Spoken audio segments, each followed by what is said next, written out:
Hey, Nick, we need a tagline for the podcast. No. Real life opinions.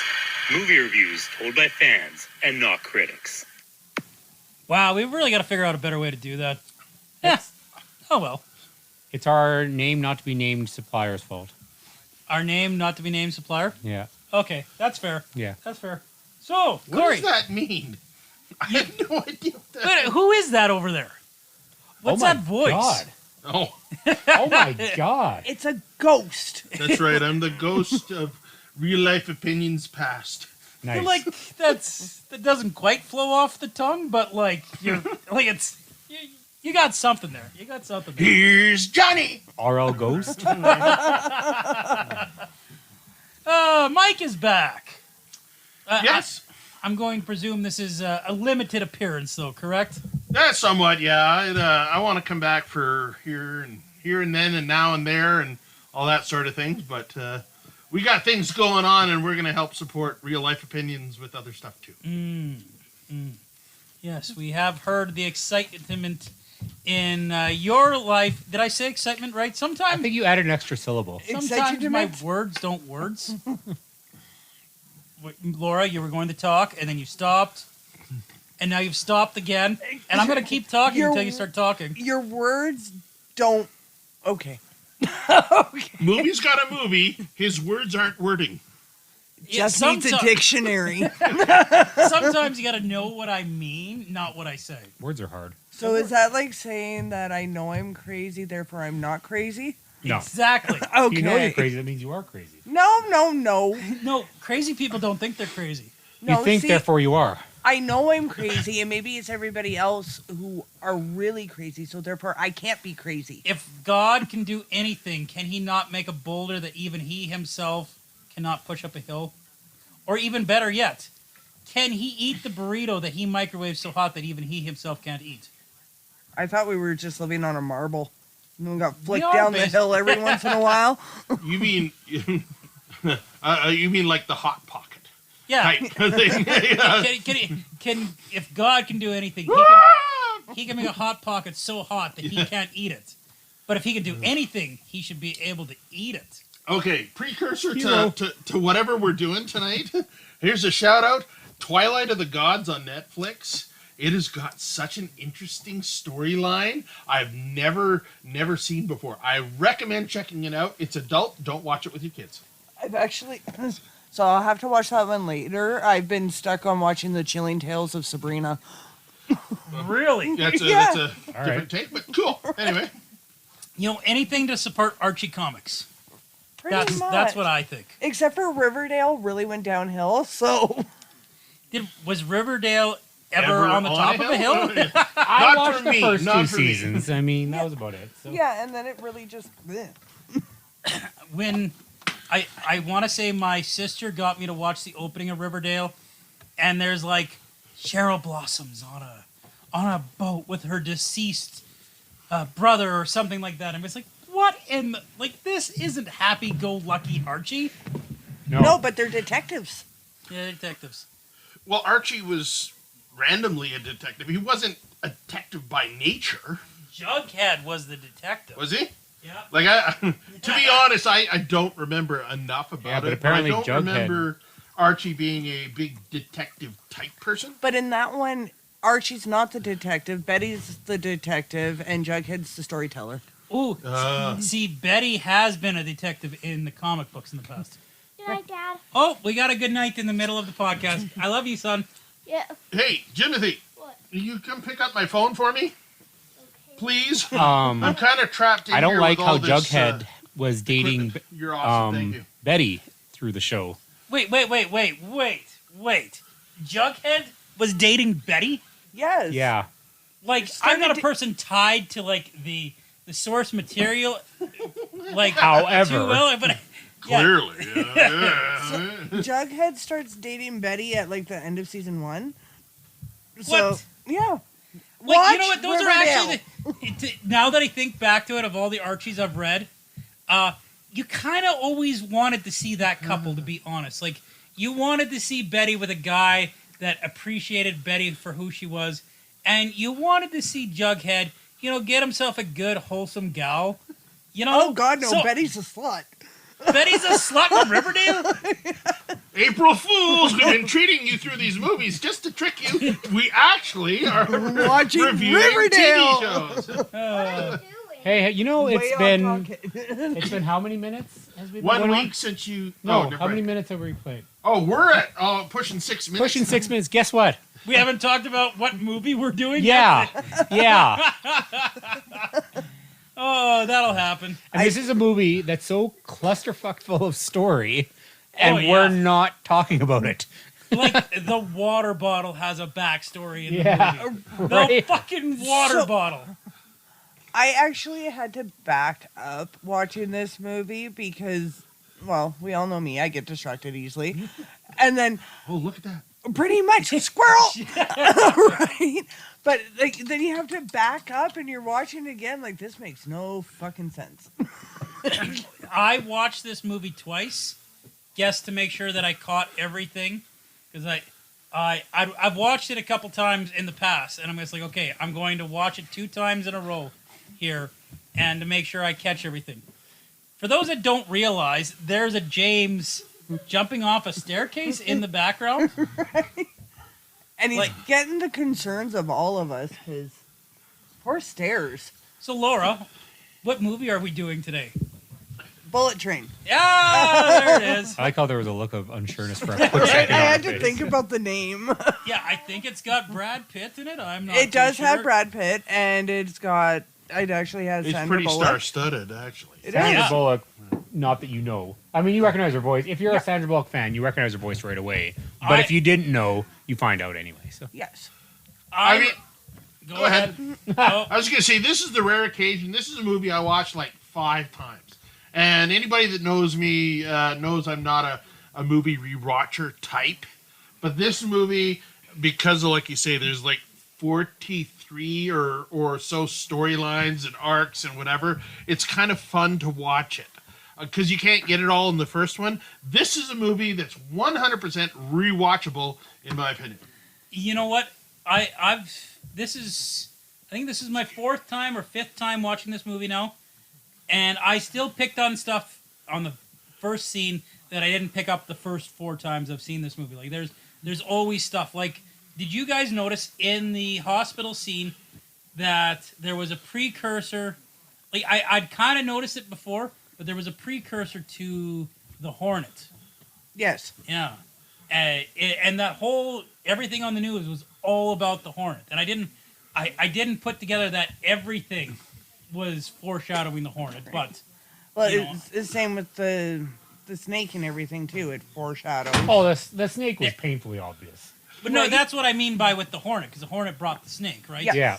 But that foreshadows her favorite method, or it's whatever.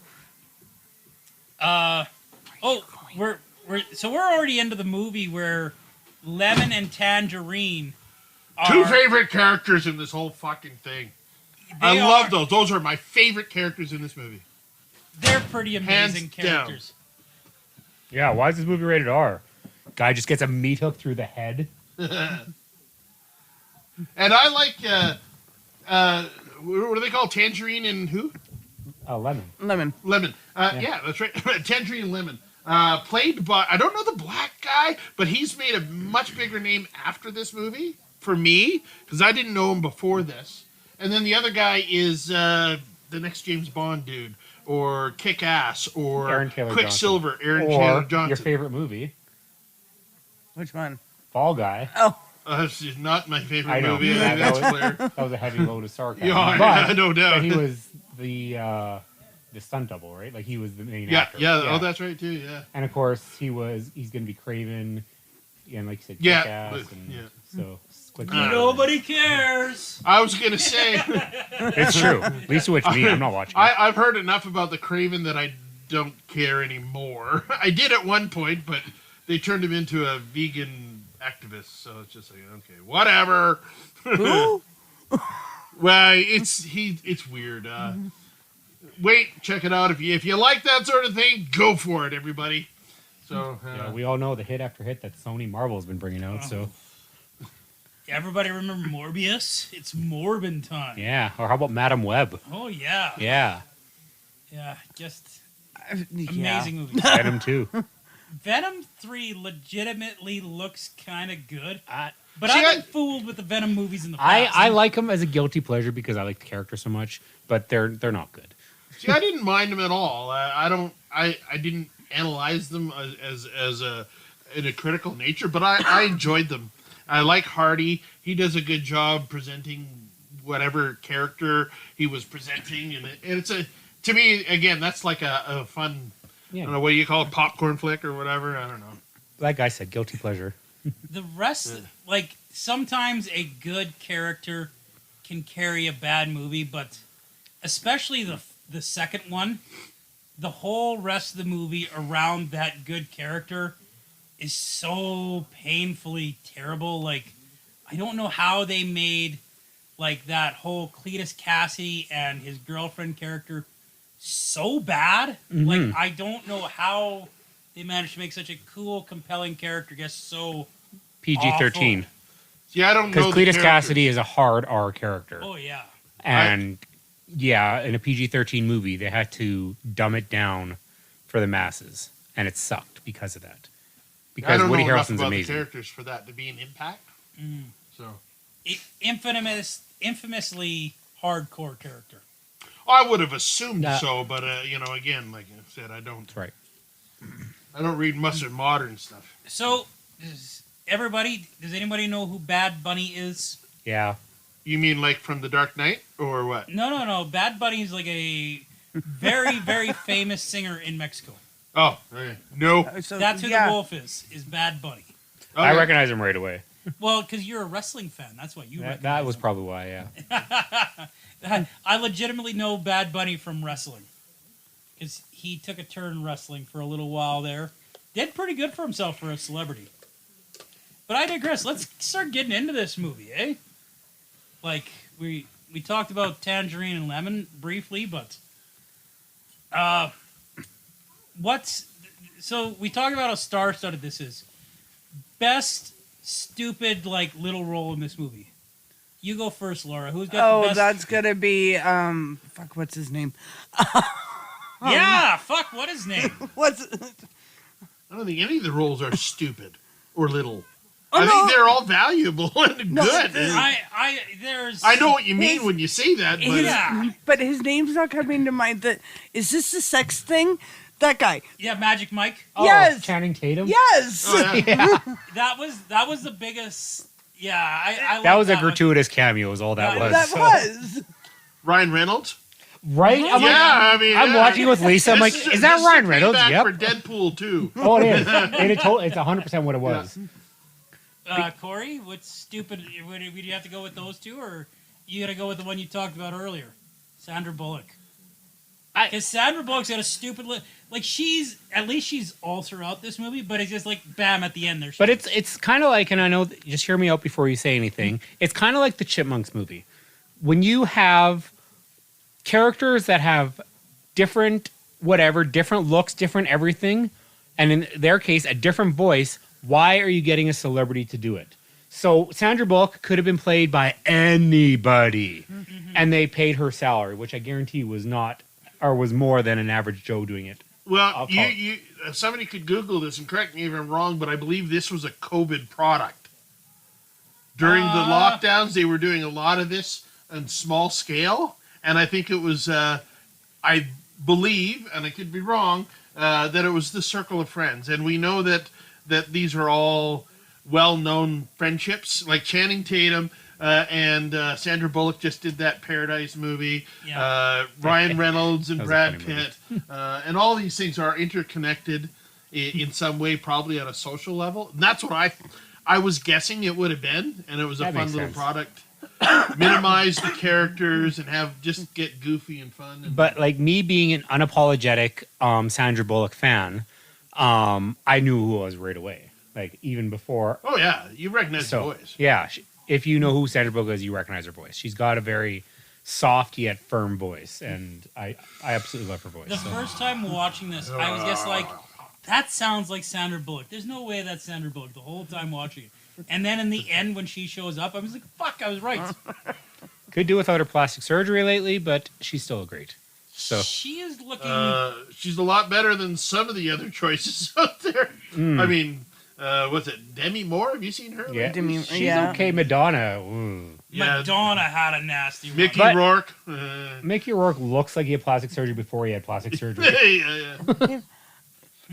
Courtney Cox went through a really bad Oh, bout fuck. of it. Like, Oh, it yeah. was Courtney bad. Cox, I just want to like take her face and put a chisel to it and see what happens. Well, the last time I seen her was in Shameless.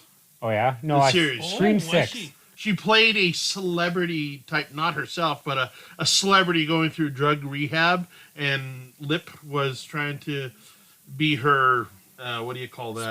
Sponsor type thing and prevent her from drinking again. And she didn't look too bad then. Like, I've always liked her, Courtney Cox, too. Found her relatively She's attractive. likable, but fuck, she's not She- treating herself well. She looks like she's stretched leather that's been hung dry and put away wet. Listen, guys, listen. Like, none of us are like gracing the pages of. I am. Vanity Hey, Fair. from the neck up, I'm fucking gorgeous, and I'll fucking fight you on that one. Maybe like just a little bit higher than the neck. Maybe the top of your head up, but Yeah, maybe the top of your head up. days like this, I miss COVID. They're just being nasty tonight. So now that you mentioned the COVID thing, Mike, I'm trying to see how small a scale, because if you notice, except for the fight scenes, it's almost always no more than one or two or three characters At a in each time, scene, yeah, right? that's very true. Not like same thing when you said that. That's the first thing I thought of. You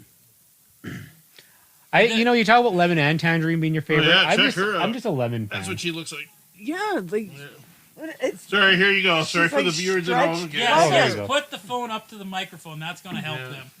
Yeah. I did that when I was a Not- child. Not to, yeah. A little Yeah, funky. I was talking to my grandmother and I wanted to show her something over the phone, so I went like this, and yeah, So you're a lemon fan, not a tangerine fan? yeah. Tangerine's fine and dandy, you know. I think you can't have one without the other. They're the most, for me, they were the most emotional, impactful characters. Well, in the Lemon whole played thing. well with everybody else when whatever happened. He still was. He had a found the bigger next character piece. to attach to, and then they started working well together. So he was more versatile, I think. He had more dynamic interaction with the other characters. His role was bigger in that sense. Yeah. The Tangerine worked when he was with other characters, though. Absolutely. Like, he had lots of screen time with When him and Brad Ladybug. Pitt had that moment on the train there. Well, I shouldn't say on Oh, the I train. love it's always that. on the train. Yeah. I was gonna say which moment. So yeah. See, this The movie on the train, that one. this movie falls into the category similar to like Wolverine and Deadpool. And it's just so much fun. There's not a philosophical depth or anything to it. It's just a fun little twist of tales of this and that, and I just enjoyed it. Well, the best comparison I gave it, and I said this to Jeff last week, was this is Smoking Aces on a train. That's a good vibe Yeah. for me. Yeah. I don't remember Smoking Aces very well. I did see it, but I do get the feeling that you're not far off. Yeah, Smoking Aces, Lucky Number 11, like that whole kind Yeah. Yeah, Slevin. I like that one. I remember That's that in my one. box right now, actually. Is Lucky Number 11 in your box? And it's sealed. Well, one of my top 10 movies is kind of a disjointed movie like this, Lock, Stock, and Two Smoking Barrels. That was a good one, too. I like that one. And like I love this kind of piece together movie. Everything comes together in the end kind of thing. Piece right? together, I feel- shoot 'em up. Now, I don't know whether Tarantino invented it, but it's that kind of a disjointed storytelling. Tarantino did really well with this style. I other almost people more kind of built Rodriguez off that. in terms of the Mexican way, like with Well, this right here. Rodriguez did it, too. Yeah. He was more straightforward, I found, though, Rodriguez. Yeah, he was a bit more. I just remember he did the Mariachi. Mariachi. Once Upon a Time in Mexico, Yeah. and Desperado. It was shoot 'em up Mexican porn, what Yeah. those were. And this has a bit of that element to Yeah, it. like Where Pulp Wolf's Fiction character also is exactly has a that. bit- yeah. Oh yeah, the Wolf character is right out of an El Mariachi Robert Rodriguez, right? yeah. It's funny you guys mentioned Rodriguez and Tarantino. I'm sure I've mentioned on the podcast. I've got a video store trilogy that is the intro into movies in my head that only could be created in the period of time when video stores were prevalent everywhere. And that's Reservoir Dogs by Tarantino, El Mariachi by Robert Rodriguez, and Clerks by Kevin Smith. That is my video store trilogy. That is like, you only discover those movies because a video store clerk told you to rent them. And in 2009, there was Repo. Well, That's the one with Emilio Estevez. Not that one. yeah. Oh, No, the one Jude with, Law. yeah, no, not that one. There was another one. Yeah, there was, Repo the Genetic Nick Opera. Oh yeah, no, I knew about that, but that was like yeah, there was 2009. that was after that. Yeah, after there was three- Emilio's. Yeah, Emilio's was like 88 or 80s-ish. something like that. Yeah. and I was just like, Emilio! You know, from the Mighty Ducks? That was back in the day when Except for Men at Work and Repo Man and Maximum Overdrive were on repeat on TBS all the time. Yeah, I remember. I was that. gonna say when they were on repeat, it's October. They're on Yeah, repeat. yeah. Oh, you know what? Another good one like this that came out in a similar time? Bad Times at the El Royale. Oh, Oh, that's that one with Chris Hemsworth. Yeah, it's I didn't not, like it's that not one as at good all. as this, but it's a very similar vein. It loses the fun this one has. I like Yeah, how Brad Pitt has got, like, he talks about having bad luck, but his luck is so bad that it's good. Yeah, like, the wolf is the only one that dies easily in this show. But the amount of people that he killed in this movie was not on purpose. right. Especially for being an assassin who doesn't want to pick up a weapon. Is there seriously nobody he kills on purpose? I think maybe at the end in that Oh, big, huge final There cabangle. is one person that he definitely kills on purpose by accident. Yeah, I can. Can't do both. You can't. He kills Tangerine on purpose by accident. I don't think that was by can't do accident. He both. purposely Tries to kill him, He purposely and he tries killed to- him in a way that wasn't the same way he intended to, but he still killed him But intentionally. he killed him intentionally, but then he didn't mean to.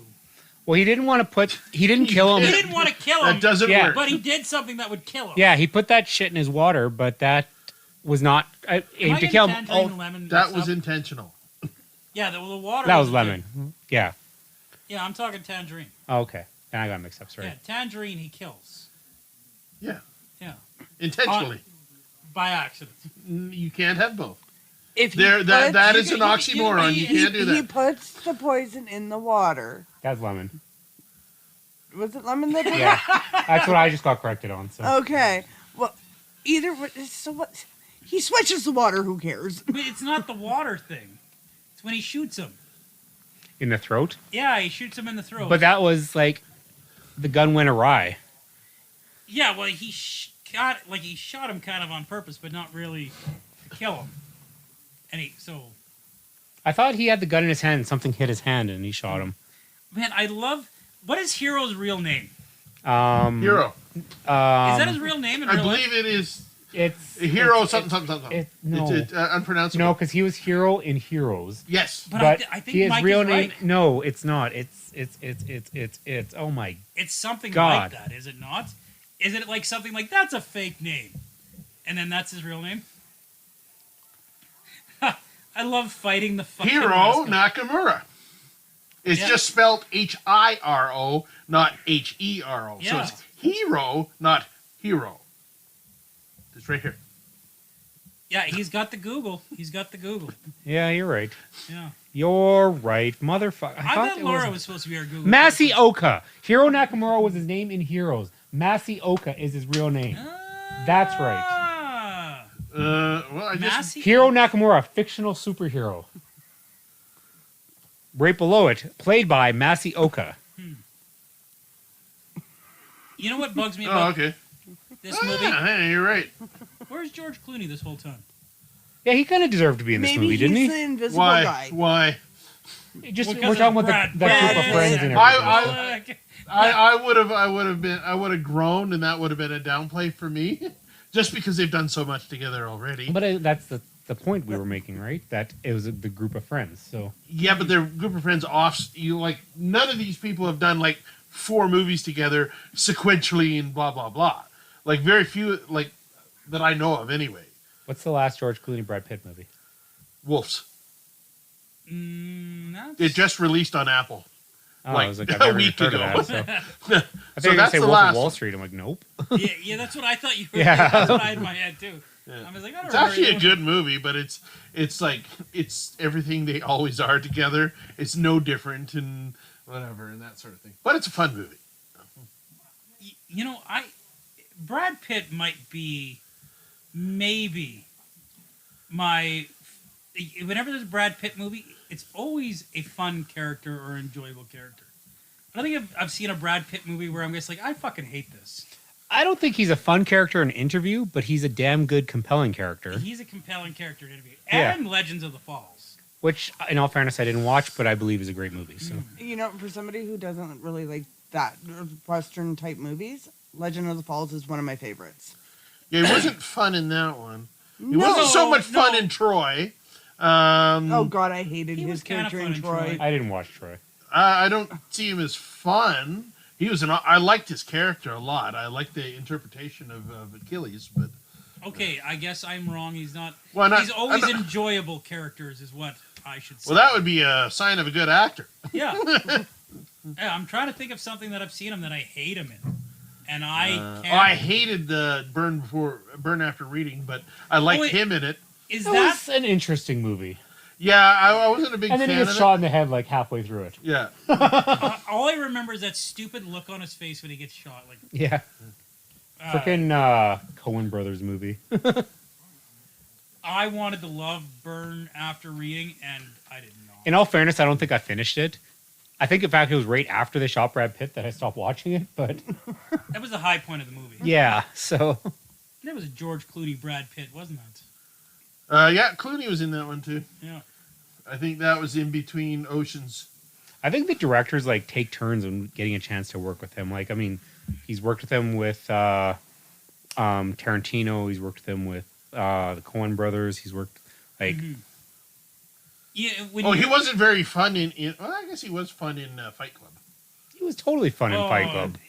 Meet was- Joe Black. He wasn't so much. That fun. was a beautifully phenomenal movie. I loved it too. It was 3 hours long. I watched it and I wanted to push play again after I finished it. He after wasn't 3 very hours fun long. in Seven. Yeah, it was. He wasn't fun. I'm sorry. I Fury? corrected myself and said enjoyable. Enjoyable. He was enjoyable in all these. Yeah. I'm trying to find a bad Brad Pitt movie, which would be like Burn- Burn After Reading. But Burn After Reading is like probably, and he down was, in Louise, he wasn't very fun. He was barely. in it.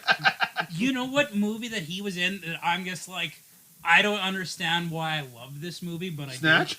Oh, sorry. Oh, I'm a Guy Ritchie guy. Of course I love Snatch. See, I'm not. But go on. Like that was like his follow up to Lock, Stock. yeah. So Yeah. I was. Snatch isn't as good as Lock, Stock to me, but like I fucking love that. No, Moneyball. Moneyball Oh, was great, That's I like love that movie too. That's like the boringest premise in the world, though. but they made it. That's what I thought too. I'm Chess like, is more boring. I'm like, but they've I'm gonna done that watch well. this. We'll see if it's any good. I don't really care about baseball, but I do like behind the scenes stuff in hockey, so maybe I'll like baseball. And it Here's a was deep really cut. good. Oh, Mike found a bad. Cool. Well, I'm not saying it's bad. Cool It World. did get Cool World. Yeah, it got raked over. I don't remember it being bad. It was that was fun. Yeah, totally. Kim I, Basinger was Holly, and I was really young when Cool World came I had the out. poster for that movie. Did you? Yeah. I remember the box art distinctively, but I do not remember the movie itself. Oh, I freaking love that movie. The box It really art- wasn't a good movie, actually. In retrospect, It it was was fun, fun. but it really wasn't. But the box art for that one makes it look like a bad version of Who Framed Roger Rabbit. Right? That was exactly like what you thought, right? They're like, ooh, an adult Who Framed Roger Rabbit. Oh. He's played quite the range. When of Lemon characters. and Brad Pitt are, because I don't remember Brad Pitt's character's name, when are fighting in the Ladybug. How train do you there. forget Ladybug? Ladybug. Oh, it's Because gonna he's be- lucky. Who's Right. Ladybug? Anyways, Brad Pitt. In what movie? in this this movie. bullet train. Oh, okay. The movie Anyway. we're reviewing. I don't know names. We're I've reviewing. never been good at names. It's part Either of the way, dyslexic when world. Lemon and Ladybug are fighting in the train, and there's that one lady every 2 seconds, shh, and then they keep fighting, but nobody cares that they're fighting. It's just that they're making noise. I feel like I've seen this scene in a library before. What? Turn your mic. You are very quiet compared to him. Oh, am I? Yep. Okay. I just looked down and noticed that. Okay. Like, split you two, because you both project well. Okay. Thank you. Thank you. We're Sure. just gonna do adjustments on the fly. Yeah. So I feel like there's been a fight scene in a library before. Can anybody remember John one Wick. where there? Oh yes. What about Grosse Point Blank in the high school? Grosse Point Blank. That's a good one. That too. was the one I was thinking of, and I haven't seen Grosse Point I Blank love that in movie. so many years. I think How I was actually that have that in about my a year box ago? right now. It was on TV. I thought that was fun. I think I have it in my box. Okay. Yeah, absolutely fun movie. Great soundtrack. Great fight scenes. Cusack was fantastic. Minnie Driver was Minnie Driver. She's You can sure tell when somebody doesn't like, whatever. well. I thought she was basically great. also plays the See, same thing. it is every Brad episode. Pitt that Well, they puts all it do in that. there. Like John One Cusack. at a is time, the guys. same One at a way. time.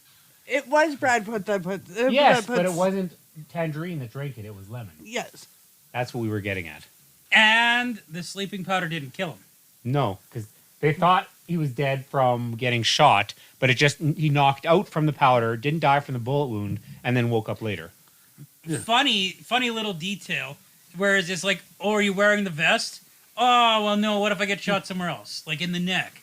And then the guy who Says is that like, gets says shot you in the should- neck. Yeah, the guy who says you should wear the vest gets shot in the neck, and the guy who wears the vest gets shot in the chest. Like, And you know what I think of right away? Dumb and Dumber. It's like they even put me in one of these. What if they shot you in the face? What if they shot me in the face? That's a chance we were willing to take. I love the fact that I didn't know who the big bad villain was until much later in the movie. They kept it a nice secret. Oh, oh, And I Michael like Shannon? him. I like it. He's one of those, in my opinion, a very underrated actor. yeah, and there's so many protagonists in this movie that you're just like the whole time is just like, what the fuck is going on? I here? believe you mean antagonist, but Yeah, why do I keep doing that? yeah, protagonists are the good guys. Yeah, So- you know how many times I've done that on the podcast where I've called it an antagonist, a protagonist? Pretty much every Who's podcast. playing? Every one. Oh, the snake is loose. Who's that guy there? Is that anybody? That shortstop. Yeah. Oh my god, that is! Yeah. Short round, not Short round, whatever. Whatever. Oh my, so there was a bit of controversy online about this movie, eh? About the whitewashing. Of course there is. Anyway, online, I mean. This is a Japanese book, right? Yes. So the thing is why was there so little Japanese actors in it? And I think it's a phenomenal cast, and it's an American-made movie. So, like, That's like watching the Ring remake in America and saying that. well, but is The Ring based on a book? No, it's just in a Japanese movie. Yeah, Yeah. it's based on a Japanese movie. Yeah. It's, Me and Corey were complaining about some of the Disney stuff. Were you there with us, Laura, when we were complaining about Snow White? No, I think I was away.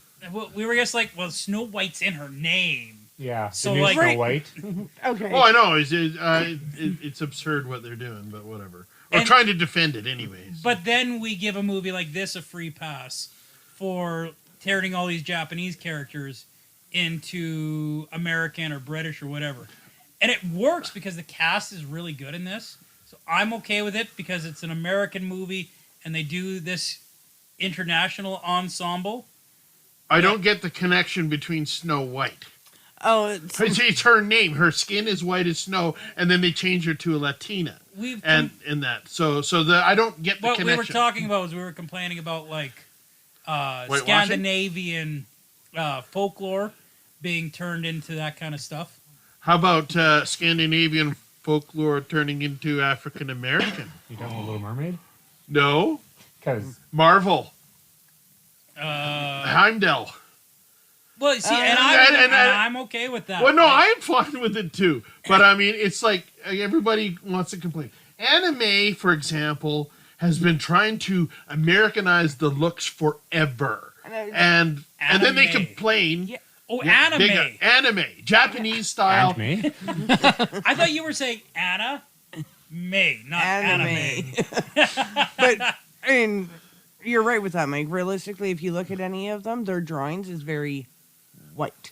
They got to be white. Oh, big yeah, eyes. Over exaggeration You guys- of the big I don't eyes. think I've ever seen a black anime character. And that said, I've watched about one anime in my entire life, so I'm a very poor person to make that comment. But Dragon Ball Z. You might not want to do it, but look up Mr. Popo. Mr. Popo. Mr. Popo. I'm good. It sounds like a cop. Just saying. You know what? It's something else. Let me tell you, Mr. Popo. But yeah. Fun fact: anime is not trying to make. That is Al Jolson bad. That Anime is not trying to make the characters white. They're trying to turn them into cats. I said American. For the Not record. not American. Sorry. But yeah. There's a theory that that they give them feline-like features. That's why the eyes are so big and the nose are so pointed normally in anime. but their ears aren't pointed. But the hair sure the fuck is. It's Well, they- long as hell. Everyone has like spiky hair in anime. Well, they definitely have a cat fixation as well. Miss Kitty or whatever that is. The little Hello kitty. Kitty? Hello Kitty. whatever. I'm sorry, I'm not a 13-year-old girl. I'm not. Even in this movie, like the dead guy's wearing cat glasses, right? Yeah. Well, even though the one character comes out in the Oh, what do you call that? Hornet, the mascot is in the costume. mascot, yeah. So, Yes. spoiler. Corey, Anyway, remember when I talked about One at a Time earlier? Nope. Yeah. I don't. Please refresh my memory. Then, see, I got into that too when Scarlett Johansson did Ghost in a Shell. Oh. It just bugged me that people were complaining about that. She's not even Japanese anymore. She's a dead person built as a robot. Okay, but honestly, with that one, And she was Scarlett hot. She fit the role. no, she didn't. Sure did to me. I had an erection the whole time. Yeah. Like a glove. I'm looking at the COVID stuff, and I'm just like, look at this motley group together, and I'm just like, Cohort. But you notice the spacing between them? there is some pretty good spacing. This fucking music rocks right now. Just like the badass walking out, flicking the cigarette. Himmy. Your butt is mine. I do love how he calls out their outfits. What were we talking about earlier? Wasn't this Anime. movie? We were on anime, and I We think we were got on off anime. that. Well, we should go back to this movie. I mean, Should we We go should back go to back this to movie? this that's a good movie. idea. Yeah. Hi. Oh, there's no way there's my first flaw. The positioning of his hand in that sleeve, there's no way he could have created that motion, that movement. That's me being a dick. I still love this movie. It's just too much fun. It's there's not a lot to pick apart in this movie, and I like picking apart movies. There's very little, like the characters are very one-dimensional. Oh my God, snakes on a train! But, okay, his brother just sits down on the seats where the snakes crawled under, but he's not going to say anything. Well, I think Tangerine's like pretty like, hey, I need to do this right now. They do realize they're totally fucked though. Like they are not. Yeah, getting to the station, they're not going to have a live person there. Perhaps there's not a visual connection, but they are so much fucking brothers. Oh yeah. Oh, yeah. Except, you know, Yeah, no one else is Tangerine allowed to is kill a my brother diesel. but me. Yeah. Tangerine's not a diesel. in the end, he's not. Who's a diesel? But throughout the movie, he is. Well, I think. Oh, I diesel, Think, yeah, the train. I think they refer to her as the prince. Is that what they Yeah, refer to her as? yeah.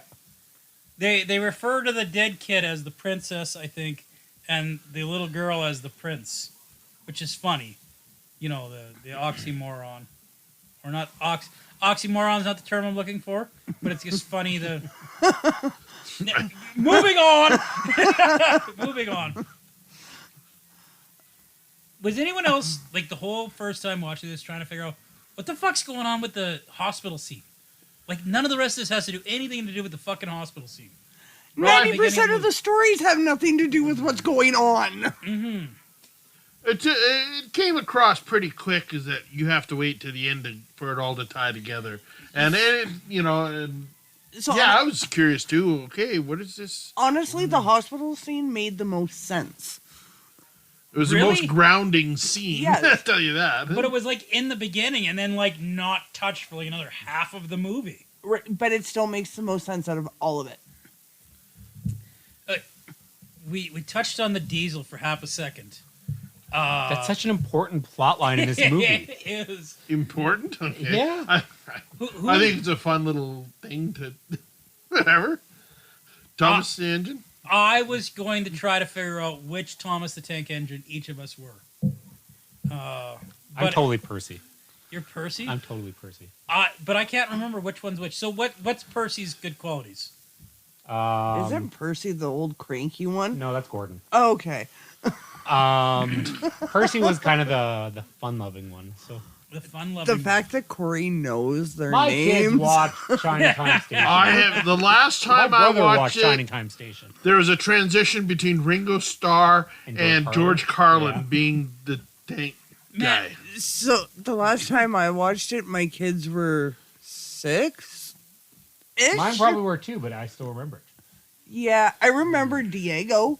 That's unfortunate. That's we have to take a moment to admire the amazing casting in Thomas the Tank Engine.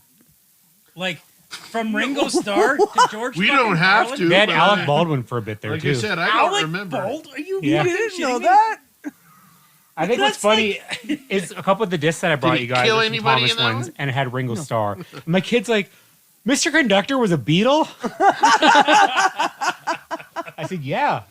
Then it was George Carlin. And they're like, who? I'm like, oh. Oh, Corey, You you have- failed them. Yeah. I've been on a huge spin of watching short form George Carlin lately. He's big on TikTok right now. People are taking Again? cuts and snippets. Yeah. And It's on Facebook Reels for me. I don't go. it's yeah, he's TikTok on. now, He's so. on political. Everybody likes to throw his political stuff, and of course at this time, people are saying, "Well, he wasn't quite right." And Yeah, you're right, and that's what made him great. Well, no, he was more right than wrong, and he was a philosophical standpoint, right, that a lot of people connected. But I don't ever remember him being dead wrong on anything. You might not find my jokes funny, but I do, and that's why I'm happier than you. That was Well, I know. that was Ricky Gervais. Yeah, I know. He was wrong about one thing. The 7 words you can't say on TV. You can say them on TV now. Now. And it depends on which. Like, I'm sure you could say the C word in Britain, in England. That's a pretty tame word over there, comparatively. Australia.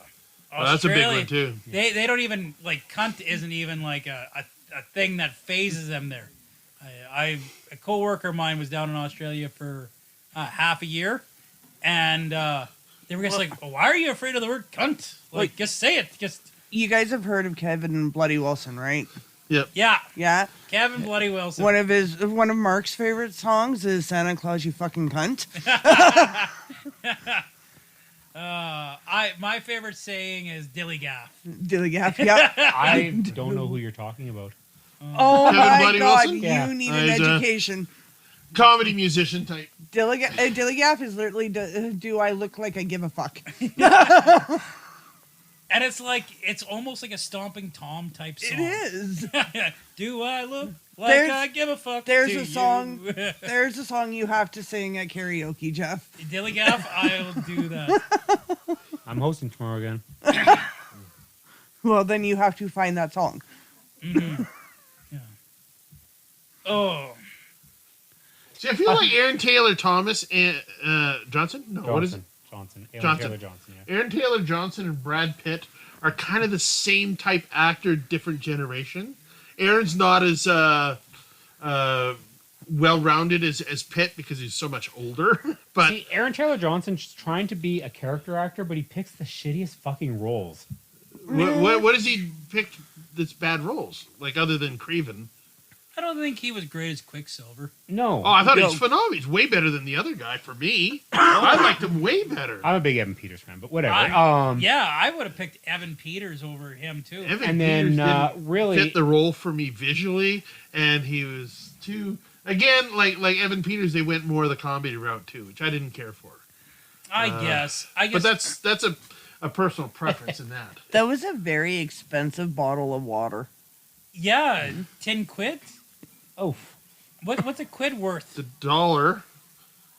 A quid's not worth $1, is it? No. It's their version, like a quid, a pound, and there's like 3 different versions of it. Yeah, there's like a quid a pence. I'm trying to think. I think a quid's like a quarter, so 10 quids is $4. Yeah, something like that. I don't know. It was too much for a bottle of water. I just want these two to get along. I want Right. them all to get along. I Yeah. mean, the whole... There is no way they're fucking holding on the outside of this plane. By the way, right or now, train. Tangerine and Ladybug are outside of the train. It's a fucking bullet train. Like, there's no goddamn way you're holding on. So 300 kilometers an hour-ish? Yeah. So are they miles? A quid is a pound, which Yes. is $1. In not equivalency, but Yeah. the British pound is the So- same as a quid. So $10. So if I put it in this perspective for you, if you take 1 quid and change it into Canadian dollars, each quid is $1.79. So that's like a $17, $18 when you round up fucking bottle of water. Yeah. My God, that's a crazy. Well, they got it from the Canadian tap that they turned on.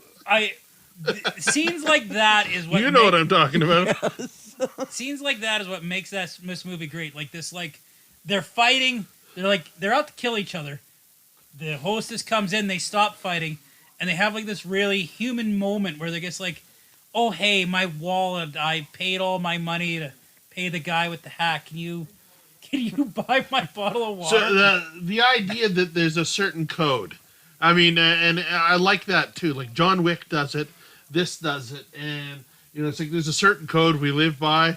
Okay, take a breath, and then I'll continue to kill you after we're both back in that. I don't know. It's this scene here, I'm going to kill you, blah, blah, blah, but I have to get off at the next stop with somebody who looks like my twin brother, and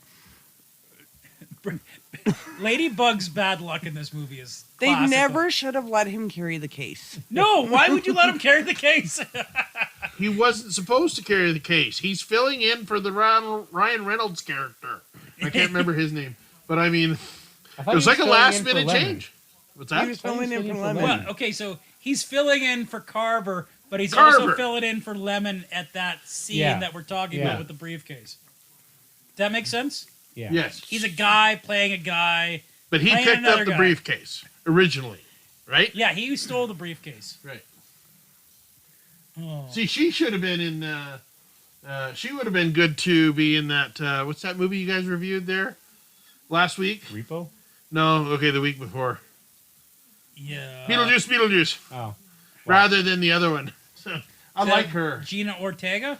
Jenna? Yeah, rather than Gina Ortega. Jenna. She would have fit that role too, I think. How old is she right now? Laura, you're on my Google machine, right? I'm looking. Yeah. I actually thought that was the girl who played Megan at first. She played- But she's not. You could tell by, like, the hair is kind of similar, right? Yeah, but she's not. I thought it was. So. She played young Talia al Ghul in the. So, Ooh. is The it Batman Gina or movies. Jenna? Jenna. Okay, well, Jenna is 68. Huh? Pardon me? She's 68 years old. She is not 68 Yes, she years old. is. Not Jenna Ortega. Or Is not 68 years I'm old. looking at the wrong one. I'm She thinking plays Gina. a young Are you person. looking at Gina Davis?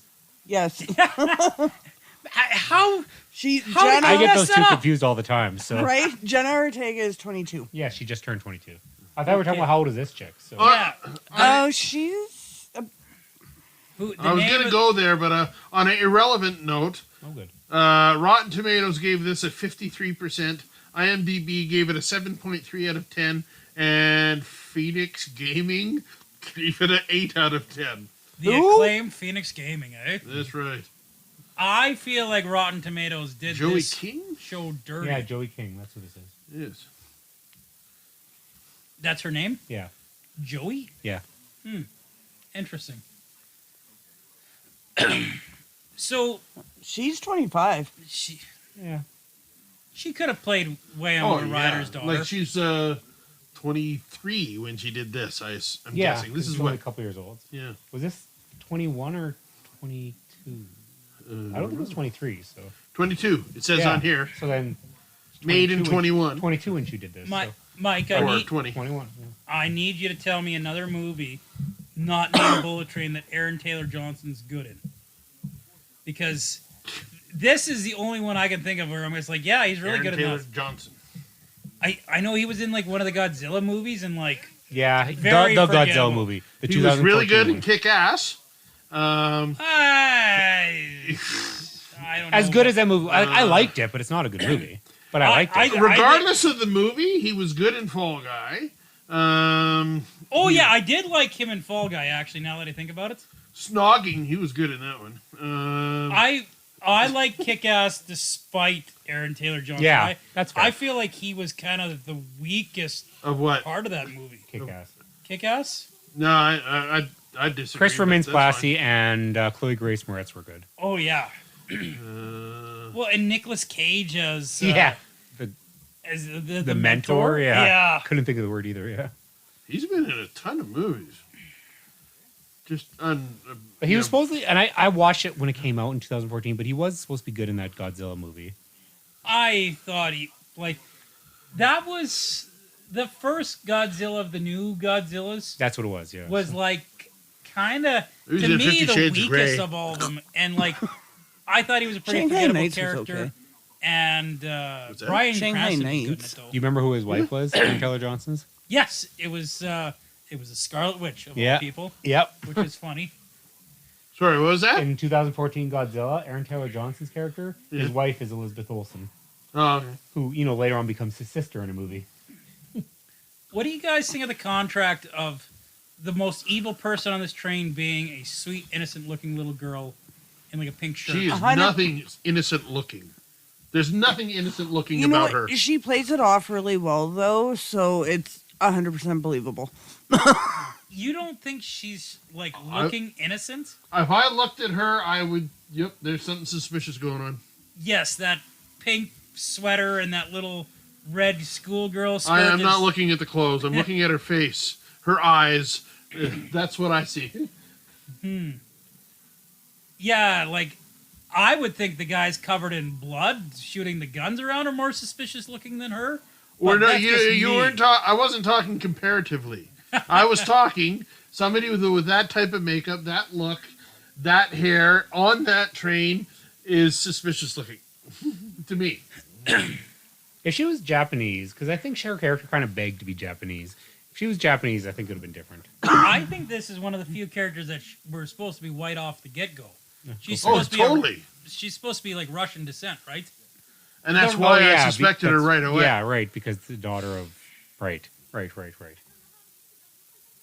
Oh, I don't know how to use a gun. I don't know. Oh, look at how sweet and innocent she looks there. Come on. Like, she looks like she's about ready to cry. Well, I'm not denying she doesn't perform it well. But the minute I saw her on the train, I was suspicious of her. There's no way you cannot be. I mean, in all fairness, the minute you unsuspicious see of her on the train, she tases the guy, even though... So, yeah. Mike, Yes. you are Will Smith from Men in Black.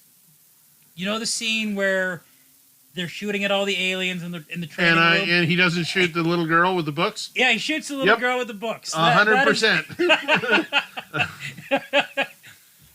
Those books are way too advanced for her. I was going to shoot this guy, and he's just doing curl-ups, Yeah. right? Keeps all the aliens That's alive and mine. shoots the human little girl. That was mildly unrealistic.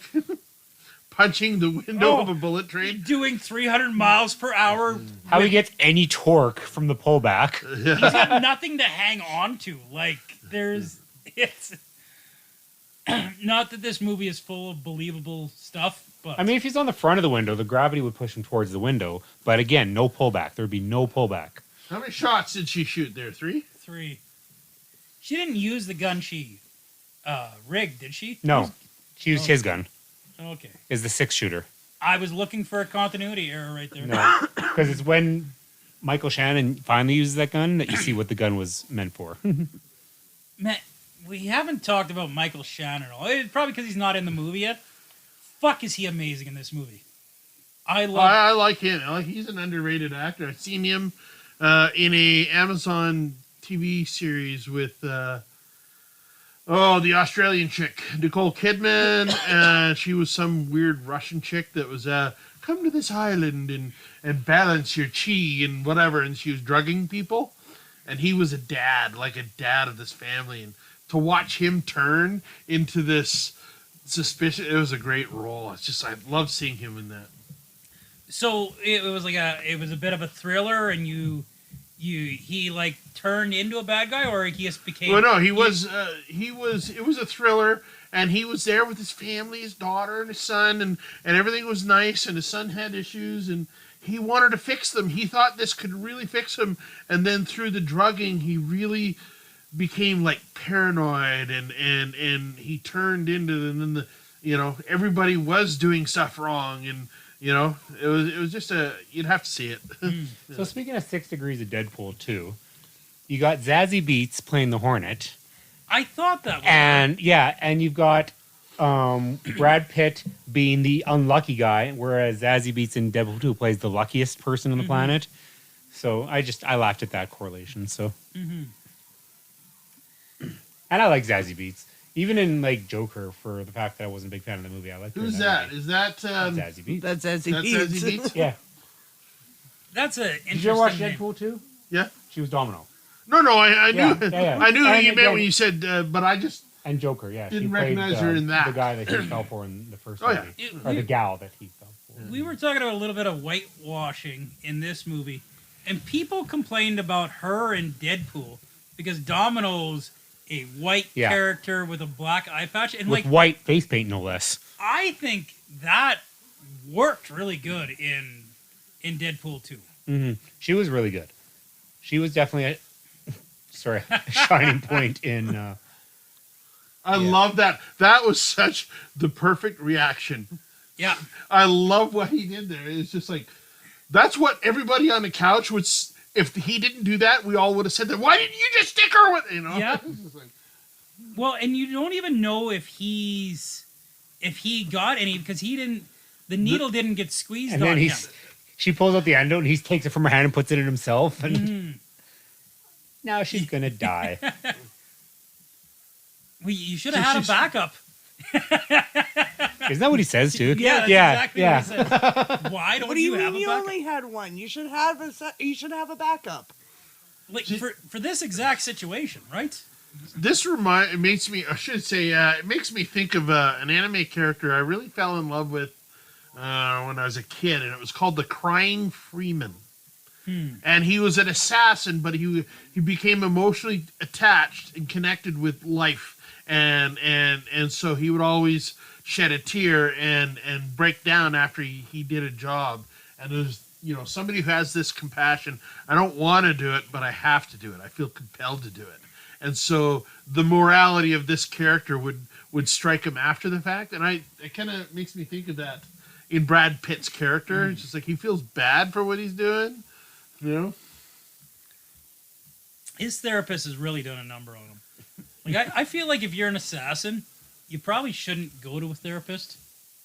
Like it probably is going to mess with your work a little bit. A little bit. Oh man,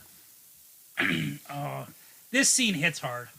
that's what I mean. Like this. These are my two favorite characters because the way you can see it in his eyes, and you can see that look. It amazes me that film actors could do that, because on the other side of that eyes is this big black fucking box camera. Okay, more emotion to this big black box, and all these lights in your eyes is just like, and yet they get past that, and they can really. Mm-hmm. Well, and speaking of the character, what's it called? Having him, kill multiple people without batting an eye, but seeing someone that close to him go, the weight of the world is now on him. So, Yeah. Well, his reaction to this, like, oh, he's telling the White Death, just like, fuck it, come, yeah, I've been fucking lying to you, I don't fucking give a shit, you know? As it happens when your world's devastated like that, right? You just don't fucking care anymore. It's a perspective, right? You know, I mean, whatever happens to you or us or me or whatever, it may not impact somebody because we all react differently. So the perspective of losing a brother in that way as compared to somebody else would just give up and blow their brains out. What's the point in going on? Or the other person that wants revenge, and they do it really well. I love what they did with this one. You know, No, I don't. You tell me. please let us know. You have to wonder how nobody's obviously walking through the train, which is weird to begin with. But I don't know, somebody sitting there with ripped clothes, you're not gonna check on them and make sure they're not dead. Yeah, but didn't we figure out that the conductor was kind of in on it all, like knew about it type thing? Yeah, because the When main guy buys all the remaining tickets or something like that. Yeah. I don't remember the conductor being in on it, but I do remember them buying all the seats. Yeah, I could be wrong, but that happens once a podcast. At least once a podcast. So At what least number are once. you guys on now? 70? 74? 74? I think 75. I know we did 6 Drive for 69. That's all I remember. Yeah, We did. maybe 73. I thought it was 74. And that was in the trailer. Then we did another one in the trailer, and now we're in my basement. So that was 5 podcasts ago. We're on 73 now. Apparently that was 4 podcasts ago. So you're wrong twice this podcast. Don't count. Numbers do not go that high. Well, that was the long game to get you to be wrong. Like, Yeah. it's just like, I know Corey doesn't know which podcast this is. What if I was right? Then what? Oh, this That happens too once every podcast, at least. Does it though? Maybe. No, I'm sure it does. I love how they go back to Lemon and Tangerine as kids, showing that they actually were Essentially Brothers? Yeah. So not essentially. They were brothers. They raised up together. I didn't need that. I think it's cool that it's there, but it's just like I was convinced before that. I didn't need to any more connection. Their bond was strong. For me. I like the added extra to their lore. Like, wow, they actually were brothers. It wasn't just like a saying thing, because you just assume like they're just like really close friends. No, Well, I mean, like you said, I mean, it's cool that they did. It's fine. I didn't need it. I know that friendship brothers can be easily stronger than blood brothers. You know, so I thought it was cool that they did it. It wasn't nothing wrong with it for sure, but I didn't need it. you know, this is the second movie I've noticed this with you, Mike, where like you rant and rave about a movie that'll have good action and really, really strong brother-like relationships, and I'm kind of curious if that's like something tied to your personal life, why that is. Oh, that I connect with family in that sense? Not necessarily family, but like that brother bond that's not necessarily blood, but still brothers nonetheless. Oh, I'm sure part of that is when I'm growing up as an Army brat, Air Force brat, I never had that connection with friends that were like, you know, oh, we went to kindergarten together and we're still friends 30 years later. I never had that because I always had to make new friends. And my oldest brother's like 9 years older than me, so we were generationally different. And my other brother, by the time he got to a certain age, he didn't want to have anything to do with his little brother. So, I mean, I would suspect that that's probably part of it. Like, I don't think he tried to shoot him. He was just wrestling the gun away from his hands. So it wasn't Okay. intentional in any way. Yeah, I guess you're right. That's what I said, intentionally by accident. But it was definitely 100% by accident. But he was trying to get the gun out of his hands. Yes. Yeah, but he wasn't trying to kill him. He just wanted the gun out of his hands, and he accidentally killed him. I love how he's just like, she's the Diesel, and he knows exactly what the fuck he's talking about. Yeah. I like that you brought that up because Logan and I have always been about that family connection that's not necessarily family. That bond of well, we did it with lizards don't have dicks. That connection that's not romantic. That's just friendship. That's it can be deeper. What is it? The blood of the blood is thicker than water. The blood of the how's it go? Is thicker than the water of the womb, which means blood is. I can't remember how it goes. Never mind. That blood is thicker than water. Yeah, which means that you the friends you make are more important than the friends that you're born with. Yeah, blood is thicker than water got really misconstrued over the Yeah, years. and that's why I was I couldn't remember. And yeah, I can't remember what it is either, but it's definitely a much The longer blood adage. of the womb is thicker than the water. Fuck. Yeah, I know what you're trying to say, but I don't know either. Yeah. So Don't get me wrong. I love you, Chuck and Tom. You'll never listen to this anyway, so. But only in a weird way. So. Oh, that's a shame they'll never listen. What's that? That's a shame they'll never listen. Well, they might. My but- family's never going to listen either, so. my Well, wife they And might. actually, my sister listens. Did you guys see Yeah, my I know. sister She had a listens too? problem with your Barbie she one. kind of yeah. She had a problem with Barbie. No, My his sister did. Oh, That's one of the I first was like, comments we she were said. like pro female in that one. Well, there Just was for- some discussion about. My sister has some image issues that's arose and stuff like that, and I understand the way she feels. I understand why she feels the way she does, and there was some stuff that we said that could be seen as insensitive towards a person that looks like her. Gotcha. And yeah, I understand that. Plus, she's like a fucking true millennial, so fucking yeah. So just for you, Mike, the saying is the blood of the covenant is thicker than the water of the womb. Right. The blood of the covenant. Yes. It's thicker than the water of the womb. Yes. So we've been saying it wrong for decades. Yes. Well, somebody twisted it that way, and somebody, I'm sure somebody 100 years ago or whatever made a quick reference. Hey, blood of the covenant, or the blood is thicker than water, and so hey, that sounds good. Let's go with it. So much easier. I have one nitpick of this movie so far. The snake was pointless. There was no need for the fucking snake. Just like Indiana Jones. Yeah. No. And he Okay. hates snakes. I have to There's- bring. I have to. I'm siding with Jeff on Does that this one trigger a you? little bit because Indiana Jones is terrified of snakes, so therefore having the snakes triggers his. No, Sure. I was referencing if you take Indiana Jones out of the first movie, the same shit happens. It ends up the same way.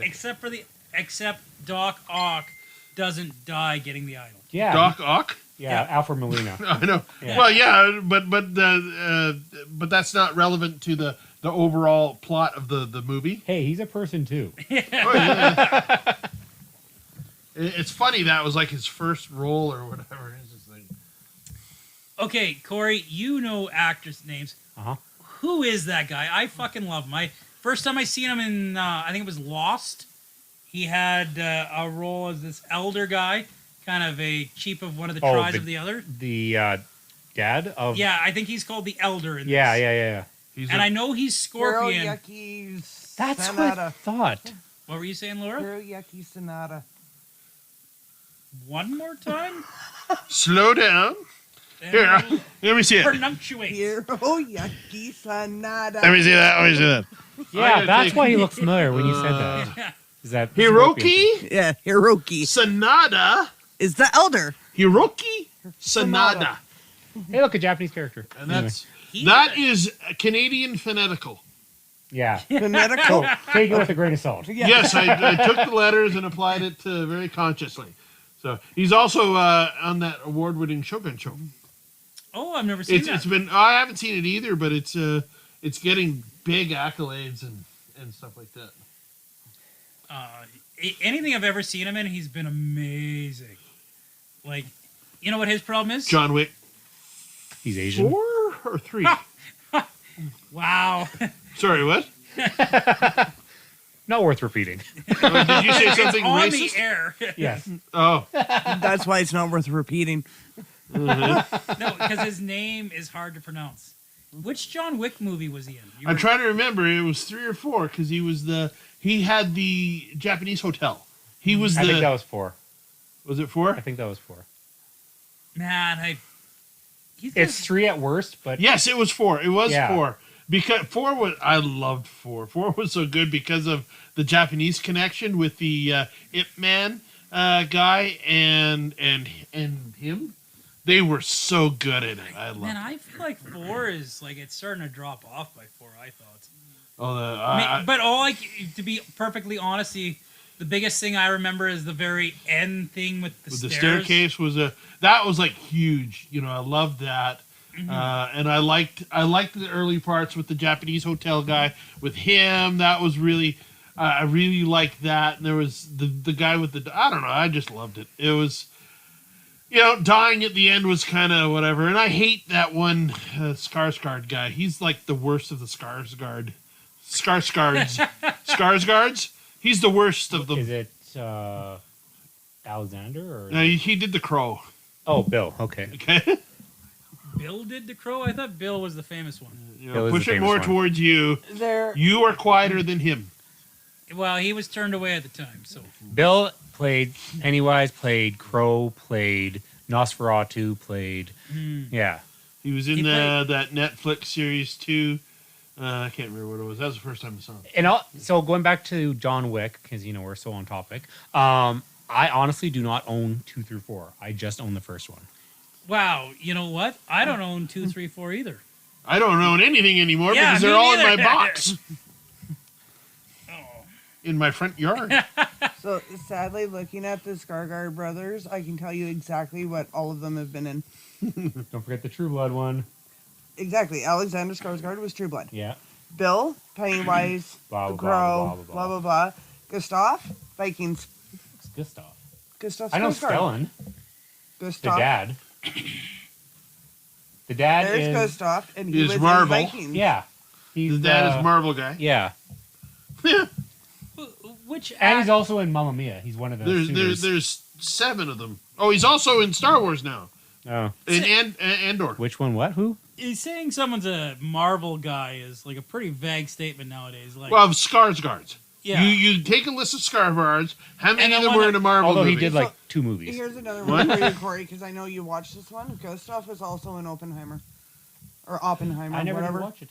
You didn't watch that one? I thought you did. So we were gonna do Oppenheimer after we did Barbie, and then we We forgot didn't. about it. Yeah, that we Then didn't. we forgot about it. We just put Oppenheimer on our list. Maybe, yeah. Stellan, what's it called? Was in Marvel. He was the professor guy in the Thor movies that they carried into Yeah, yeah. Avengers. And like I said, he was one of the suitors in Mamma Mia.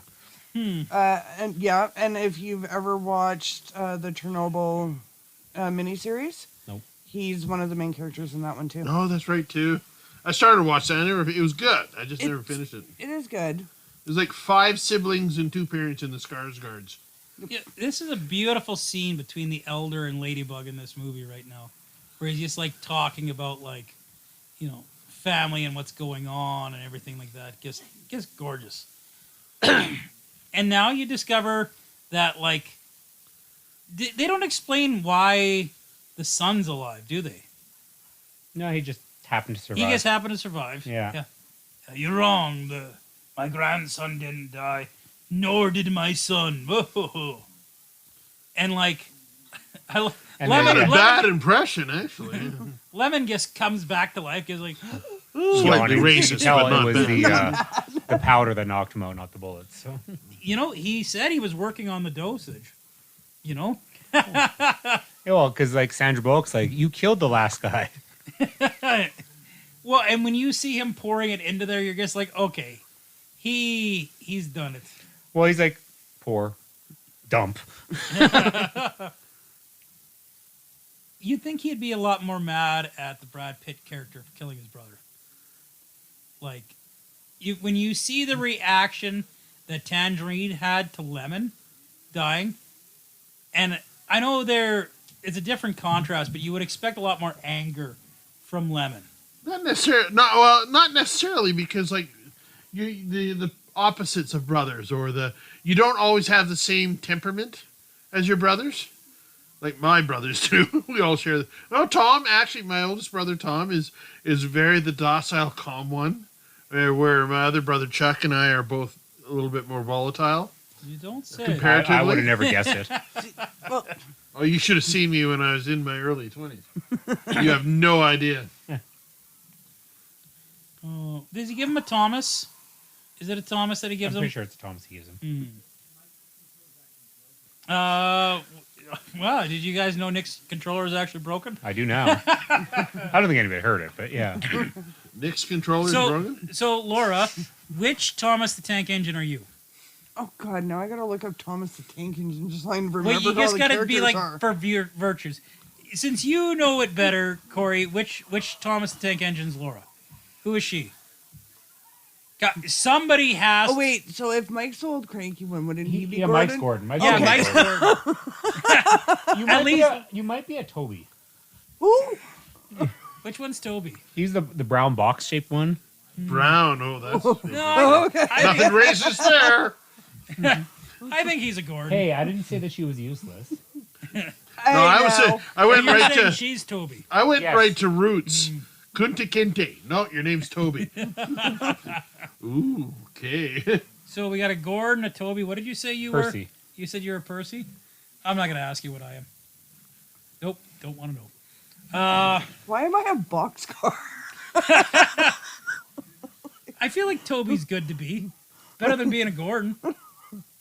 There's a James. You could be a James. Isn't James the young impulsive one? Yeah. I feel like I'm not super impulsive. Is there a bossy controlling one? Yeah, Gordon. Gordon. Oh, that's definitely. Then we got to share that one. Yeah. No, Yeah. Jeff is very. He's impulsive. I have to agree with. Dude, I mean, without your impulsiveness, I wouldn't be where I am right now. I would not say I'm an impulsive person at all. No, I absolutely disagree. I agree.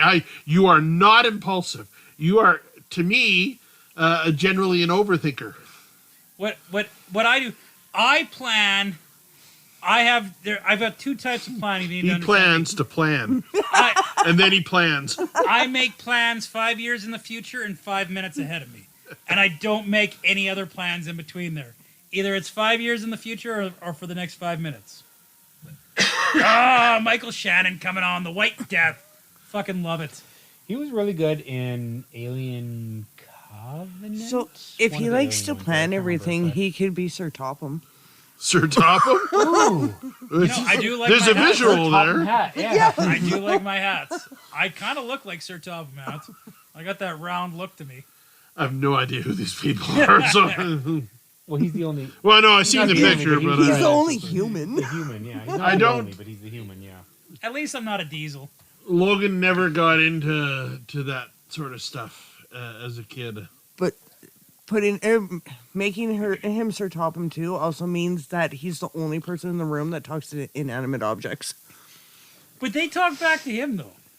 and therefore he's crazy. That checks out. Could you imagine just walking to the train station? Like, why the fuck is that guy talking to the trains? Oh, Thomas, you can't do that today. You're too playful. And they're just like, what? That's a train. Does he know that's a train? And therefore Jeff fits. Look at He doesn't even care that his daughter's pointing a gun at him. I think he's had many, many, many guns pointed at him before, so. Wait, who paid the Hornet to kill his son? The prince? Did he not set this whole thing up, Shannon? He did, but she also set stuff up as well. Yeah. So, like, he wanted everybody on this train to die because he needed the Hornet to die and the Wolf to die, and Carver was supposed to die, and Lemon and Tangerine were supposed to die because he wanted to kill all of them because in past stuff. They all did something. Yeah. Yeah. But she wasn't supposed to be on here, and the elder and the son weren't supposed to be on here either, according to his plan. That was her. And she must have been the one that killed her brother, paid to kill her brother. Probably. But White Death was the one that arranged for her to be on here. So I don't know. I'm confused. There's a lot going on in this movie. There's a fucking lot of going on in this movie. I like how she wasn't even worth paying attention to even at this point, and that's why she's hurt, because her whole life he never paid attention to her, and now he has a chance to kill her, and she's not even worth killing. Mm-hmm. So he really is intimidating in this movie. They needed like a huge Russian guy, and he just totally fits the he's bill. intimidating in everything he's in. I mean, take away from my opinion of the movie all you want, he was a great Zod. He was a great Zod. So Yeah. Like, he was not the problem with that movie. yeah. There was some pacing and, like, some story issues there, but yeah. Some of the stuff he does as Zod is actually pretty impressive. I didn't like him as much in Batman v Superman, though. Too much CGI. Well, say yeah. Anyway. Oh, here they're trying to decipher everything. As the movie finally starts making sense. Yeah. Exposition ending. The only thing that I didn't like, I like the guys opening the case. Sorry, Laura. right? But the only thing I didn't like about White Death, because I'll never remember his name, with his hair, he looked way too much like David Carradine. I think that was the point. Except for the stature. Well, David Carradine Carradine was yeah. a skinny little runty But I think thing like, that the character didn't make was sense. like a David Carradine-esque character. I see what you mean by that. I never understood the thing behind David Carradine. I never found anything imposing about him. Never found anything charismatic about him. I never did care for him as an actor. Well, I mean, in all fairness, most of those kung fu movies were garbage. So But I mean, at least some of the characters stood I out, like right? Kill Bill. Like, again, I didn't have any weight behind him because I didn't like his style, I guess, acting. I totally see the David Carradine thing now that you say it. Like, I totally see it now. That and the fact that I know he killed himself during auto asphyxiation, I didn't like. Really bad tone, you know? Yeah, he did. Yeah. But I mean... Wait, David Carradine's dead? Yeah. How did Robin Williams die again? Ooh. Mental health issues. Yeah. You know what? Let's take a moment to reflect on how, suicide's a big thing with everything, but I think men's mental health in particular needs to be spotlight because men don't talk about their feelings. A lot of things when it comes to men needs to be spotlighted. I mean, men don't talk. They're seen as the fixture and everything, but you guys have issues too. Yeah, I do. One of my coworkers today had to get his buddy off of the bridge last night, the middle of the night, because he was going to jump. And, it was a spotlight on it. Me and the wife gently touched on it. She's just like, oh, Jeff, women are always having mental breakdowns. Women have more mental breakdowns than men. And it's like, women have, what'll happen with a woman is that they'll have like a breakdown before they have a breakdown, right? Men will push it. Women normally realize they've reached that point. Oh, fuck, there's Ryan Reynolds. That's exactly what happens with women. And once they realize Ryan Reynolds is involved, that's where it really brings them back down into grounding. We're good the minute the Ryan Reynolds Right is there. Right. But, But men will push it. Men will push it. Women push it, but not as hard. I am being attacked by You're knocking them off. Anyway, Jeff was talking to them. I don't like to generalize in that, but I understand what you're saying. I cannot in any way speak for a woman and their mental health, but I think mental health in general, I go hard to support that and the idea of that.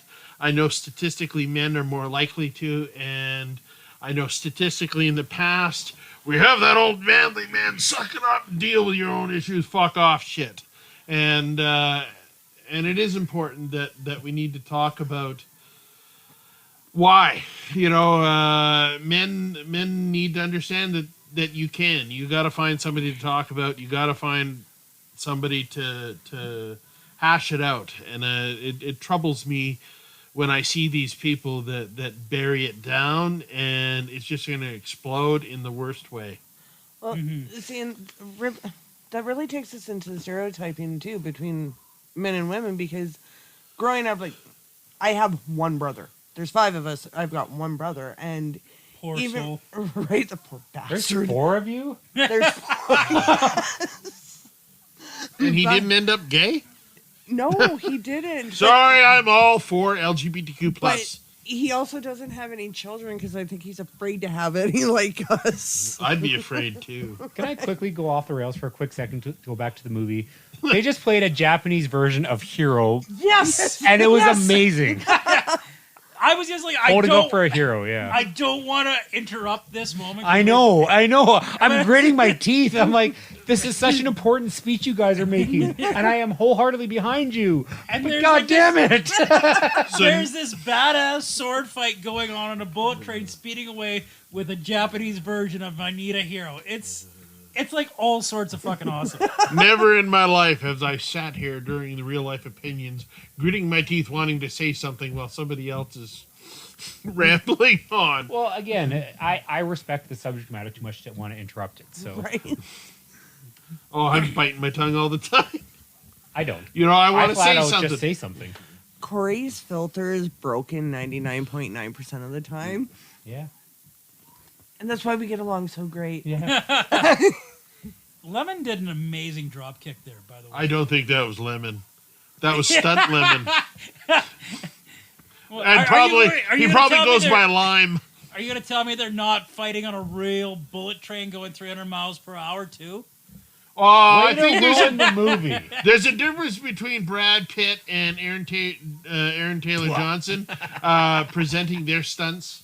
I mean, I like Lemon. Don't get me wrong. And maybe he did do it, but he's a pretty heavy set guy to get that kind of airtime. I mean, have you seen Braun Strowman? Seriously. I was Anyway. impressed by the move by the character. Oh, absolutely. I don't think that guy that got decapitated in real life either. You don't know that. You don't- yeah, that's why you hire goons, right? There is no. Turns out this is a snuff film. It's fine. Oh, nitpick number 2. This is terrible CGI. Like It had me believing enough. You know what I mean? oh, I didn't have to suspend my disbelief much. I don't like the green screen right there with Brad Pitt in the fire thing. Though this is funny what happens with the fire extinguisher. He uses it all, and then he needs to put out the fire, and it's all gone. But when it zooms back to the outside of the train, it's not very good CGI. But that's a minor nitpick. Like it's so little that they use CGI in this movie that like it's okay, right? It's like the stop motion in the old 80s cartoon or the old 80s movies, right? The old Hausen movies. Yeah. That's a very different. It's better than that. I'll tell you that. Where did that belt buckle come from? Probably on his belly, I guess it was China. waist, Oh. maybe. I love this when they're talking about like, hey, you need to say sorry for shooting me twice. Oh, I got another brother now. Fuck no. Which is the believable thing to happen, right? Yeah, you wouldn't really be like have this deep connection with the guy after like this little time. I always hate that about movies. Hey, oh yeah, we've spent an hour together and we've had a traumatic experience. Now we're best friends. That's not how it really happens. I totally agree. I'm just trying to think of a movie that really ends that way. Like, I know it's a trope, but the movie ends there. Trope. It ends there, and you have no idea their relationship afterwards. Mm-hmm. You know, there's usually a certain bond, like, we fucking did that. Holy shit. Really? Fuck. That was incredible. Now, I don't remember a movie where they become bonded brothers afterwards. I was singing Lethal Weapon in my head, actually, there, Corey, but that actually happens over the span of some time. Not that much time. Well, the thing with Lethal Weapon, it feels like more time has passed than actually has in the movie, right? Like You're talking in the original, just the one movie? Yeah, in Lethal Weapon 1. Because it makes sense in the sequels. Hey, the water bottle's backstory. Because it needed a backstory. Yeah, in the first movie, they bond pretty quickly. Not till the end at the best. Like No, he's inviting him over for supper and stuff like that pretty quickly on.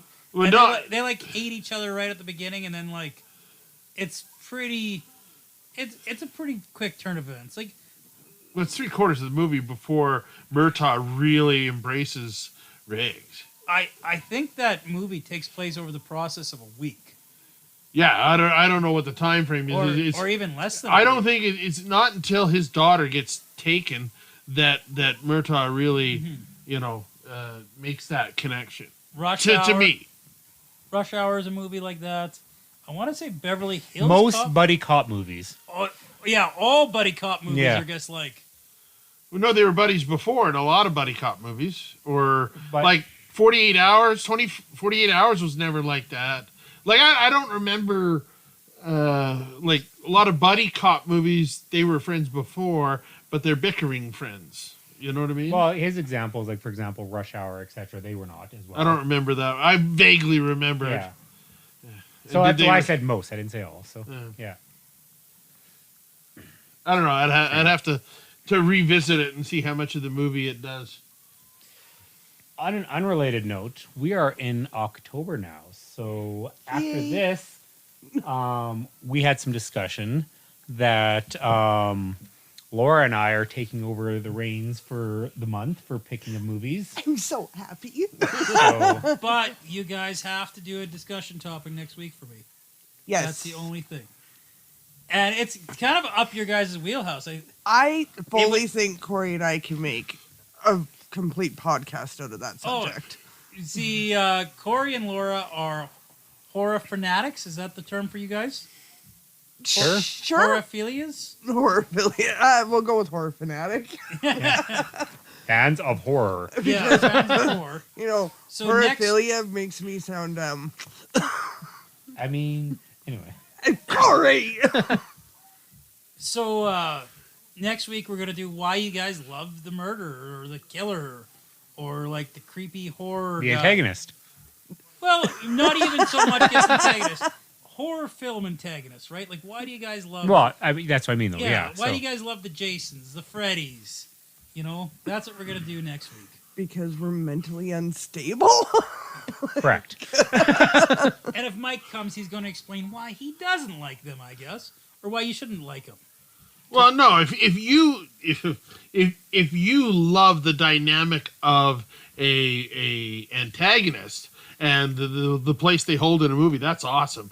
But if you love Jason because of he's Jason, then you should search your soul and go see There is it. only one movie in my immediate memory where I didn't like the bad guys. I only No, have I one. mean the character they present. Well, that's what I mean. That's what I mean, yeah. you have to have a disdain or a hatred towards a villain. Otherwise, there's no point in it. Unless you're a complete phobophile. I don't like it. I don't- Phobophile? That is a word for a horror lover. Phobophile. It's right there. See? Look at Wait. I think I'm just going to she's go dead. back with horror Nope. fanatic. Oh, come on. Nope. Oh, yeah, you he's- two are forever known as phobophiles. I'm going to go with horror fanatic. There we go. No, you're a phobophile, Laura. There's no getting around it. Shit. Anyway. And Anyway, so what's your movie that you don't like the bad guy? Girl Next Door, the horror version. There's a horror version of Girl Next Door? I've heard of Boy Next Door. No, Girl Next Door. Okay. Mine is Last House on the Left. Yeah, that one. Yeah, no, that makes sense too. But we're on Bullet Train, Yeah. and we're nearing the end of the movie. Yep. You're the one who got us. You opened that can of worms, sir. You gotta. You reap the No, you consequences. said, it's October. Oh yeah, replay- it was me. You did it. I'm always getting blamed for your stuff. But Corey. you brought up the topic. Anyway, hey, look, Sandra Bullock. I'm pretty Anyway. sure I've had Mike mad at me before. He's like, you said this. I'm just like, wait a minute. That was Corey. Yeah, generally speaking, it's me. Let's be honest. Like that's happened on enough occasions where I'm just kind of like, why am I in trouble here? I'm kind of a dick. So. But where does Bullet Train belong in the video store? And I would like to start with you, Mike. I would have to put it in. I don't know, what is it? Action. I'd have to put it there. As much as there's a flowing story and several flowing stories and everything else, it's definitely not a love thing. There's all sorts of stuff with it, but predominantly because you guys like to pigeonhole or every movie because it only has to have the sections that Blockbuster has. It's got to go in action for me. So what section would you put it in if you made up the section, even though it wouldn't be relevant?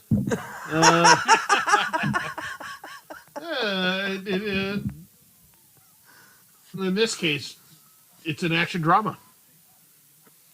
Subdrawn, because or an action soap. An action soap. Because there's so many arcs and elements with it, that would work So Mike not said because it's action. sudsy.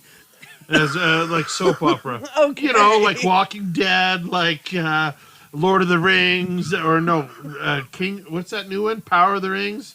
Rings of Power. Rings of Power, Yeah. and what's that one with the dragons and stuff? House of the Dragon. House of Dragon, or Game the of original Thrones. Game of Thrones. They're all soap operas Oh. by the definition of what a soap opera is, anyway. General Hospital right next to Game of Thrones, eh? Right next to Bullet Train. Yeah, right next to Bullet Train. Oh, a truck with lemons on it. Now that I think about it, so by definition, soap opera would be like a serialized story. I don't know what you mean by that. I'm just saying there's several story arcs by several different main characters all tying together, and I think that's the definition of it. Oh, we'll see what Google says. I feel like that's kind of incorrect, but I don't know. Definition of a soap opera. Laura, while he's Googling that, can you tell me where you think this movie belongs in the video store? It's an action.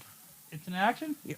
No, If not I a give- comedy, eh? If I get to put it into a subsection, it gets to be action comedy.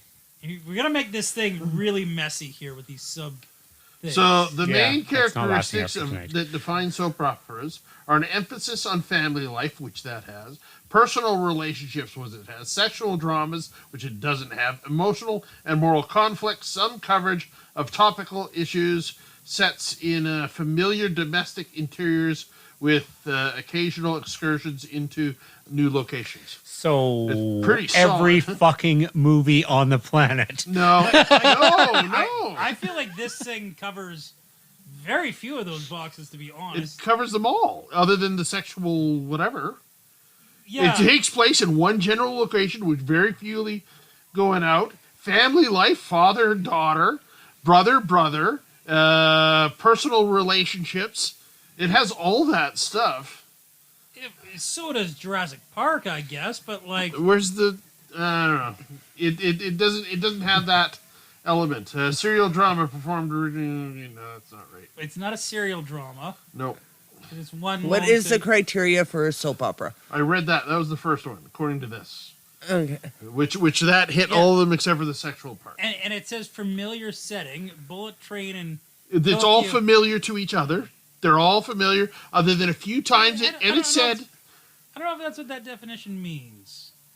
What do you think it means? Well, one of the shows that is very common is General Hospital. Hospital's a general. Takes place in a hospital Yes. where all the characters are meeting in a hospital, and there's a hospital. Yeah. This is a bullet train where all the characters take place in a bullet train, Bullet and they're all train- meeting in a bullet train. But I'm saying a bullet train's not a common setting a hospital is. Common to the characters, Does it not say, common to you, does the it say- viewer. does it say that? That's what common means. That's the definition of it. Common, relative to the people involved. Nobody cares about what you and I think. I think, It's common to the characters. I feel like that definition can be misconstrued to warp to whatever you want there, Mike. Yes, you can define it however you like, but that's a common area is where everybody meets. But A common it's place. also a place that's common to There- place. They're not talking about It's a common to common human nature. You- Common to the characters. You should. Because this. I'm Never just mind. saying, you, Moving on. You don't know that from that definition. That's what they mean, and that could possibly be interpreted the other way. Yes, one could clearly find a way to define that however they wish. That makes sense. Yeah, that makes sense. 'Kay. Go ahead, Corey. Where does this belong in the video store to you? What commonplace? Sorry. What? Porn. Porn, eh? There's no sex in whatsoever, but no, it's totally action. It's totally action. There's Just not because Yeah. like any action movie on the planet will have a sub of sorts. We'll have a little bit of comedy, we'll have a little bit of drama, a little bit of everything. But the heart of it, the fact that 90% of the movie is a fight or is something like that, well, maybe 85%, but still that's a high percentage. This is action, period. See, I'm gonna also put it in action, but I think it's got a very compelling case to be in comedy. A very compelling case. There's a lot of funny moments in it, and the Brad Pitt character, the main protagonist, is like I'm so proud of you. I get it. Is a comedic character for the most part, right? I would only. Almost all his scenes. I totally understand what you're getting at, but I would say the same thing I say a lot. I think this movie's very humorous, but to me, it's not comedic. But I love the humor in it. It's a lot of it. My brain hurts. But that is a subjective definition or a semantical definition. Mm-hmm. Yeah. Definitely semantics. Yes, a lot of semantics in that definition. You're really quiet. I'm really quiet. You're very All quiet. night long, and you keep pushing the mic closer to him, who his squigglies are like this, and yours are. Okay, Yeah. that's okay. Yeah. Uh, Look at those squigglies. Those are better. Oh yeah, Those are even better. your squigglies are great. I'm closer. Yeah, that's right. Look, see, it's like we're friends or something. Right. Ooh, I'm See, uncomfortable I now. don't fight often. That's right. Only on days that end in Y. wow. So, I want to get some final thoughts here. I'm going to start, I guess, because I never get to start. Normally people ask me. You know, the last few that I've made you start, you keep saying nobody gets me to start. But I've got you to start the last few, and you made that Still- same comment every time. I do make the same. Every Well, time- it's becoming a trend that I'm starting now. See, every time we ask Jeff what his final thoughts were, he comes up with later thought. Yep. That's just, gotta get. How does he know this? See, when the last few times when I've gone first. he Well, the hasn't been first here. 15, 20 movies or whatever I did. Oh. When I go last? Never mind. My final thought is I think I'm going to give this one. I kind of want to give it a Last Crusade. But that's not a thought. That's a That's rating. not That's a I final thought. That's a thought. rating. No, I think it's an excellent action comedy movie that finds a right balance between the two of them. The characters are pretty one-dimensional, but they're such enjoyable characters on the film. I can get over the one-dimensionalists. There is a few that are pretty flushed out, but like Ladybug, the main protagonist, very one-dimensional, right? The White Dragon is like, or the White Death is super, super, super one-dimensional. The Elder, one-dimensional. Lemon and Tangerine have some going on there, you know. but the majority of these characters are pretty. This is who they are, and that's it. Not much growth. But after that being said, I'm changing my rating to a Raiders of the Lost Ark and half of a Last Crusade because it doesn't get a full Crusade because the characters aren't fleshed out enough, but it's a delightful action flick nonetheless. Corey, on to you. You know what I've never corrected you on? What? It's fleshed out. Fleshed out? Yeah. What did I say? Flushed. Out. And you've said that many times, and I've never corrected you. So I always thought it was flushed out. no, It's fleshed out, eh? it's fleshed out. You know It's what? just like when you say you're talking about somebody who's committed suicide. It's not they hung themselves; they hanged themselves. Do I say they hanged themselves? No, that's No. just the That's example. Yeah. Yeah. Okay. Anyways, Moving on. So unlike you guys, I had never watched this movie before the time I watched it before this. So this is my second viewing. I heard about it. Everyone's like, you should watch it.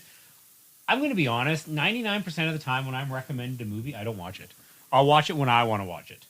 So it's funny because I make a living now, coming up again, about recommending movies to people. You're currently in a lot of, like, you're not currently making a living out of it. Yeah, that's what I said, not yet. But yeah, Coming up. coming up. That said, I enjoyed it immensely the first time. Again, I had that Smokin' Aces vibe, which Smokin' Aces is like one of my favorite movies. So that was great. A lot of fun, a lot of action. I just enjoyed it, and it was.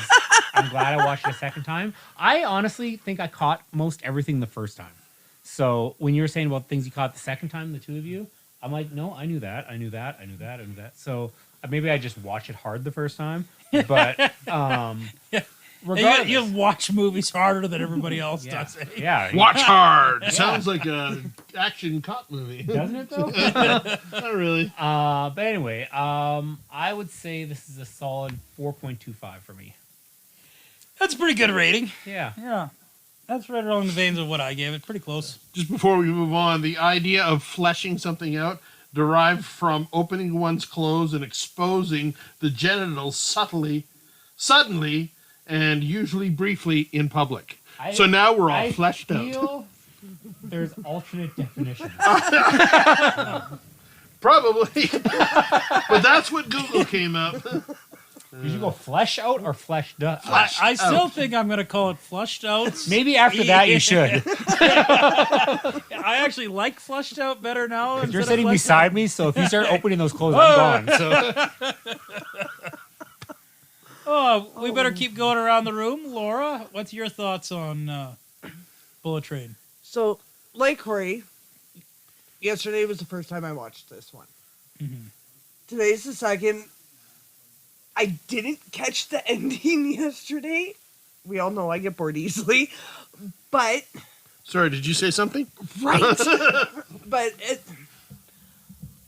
unlike pretty much everybody in this room, I'm not a fan of too many stories in one movie. That's the ADD part of it. That is it very much so. It's the more stories, the harder it is to keep my attention. It pisses me off. Boy, Pulp Fiction must have sucked for you. I wanted to stab all the characters. We ran across this issue with you with RRR.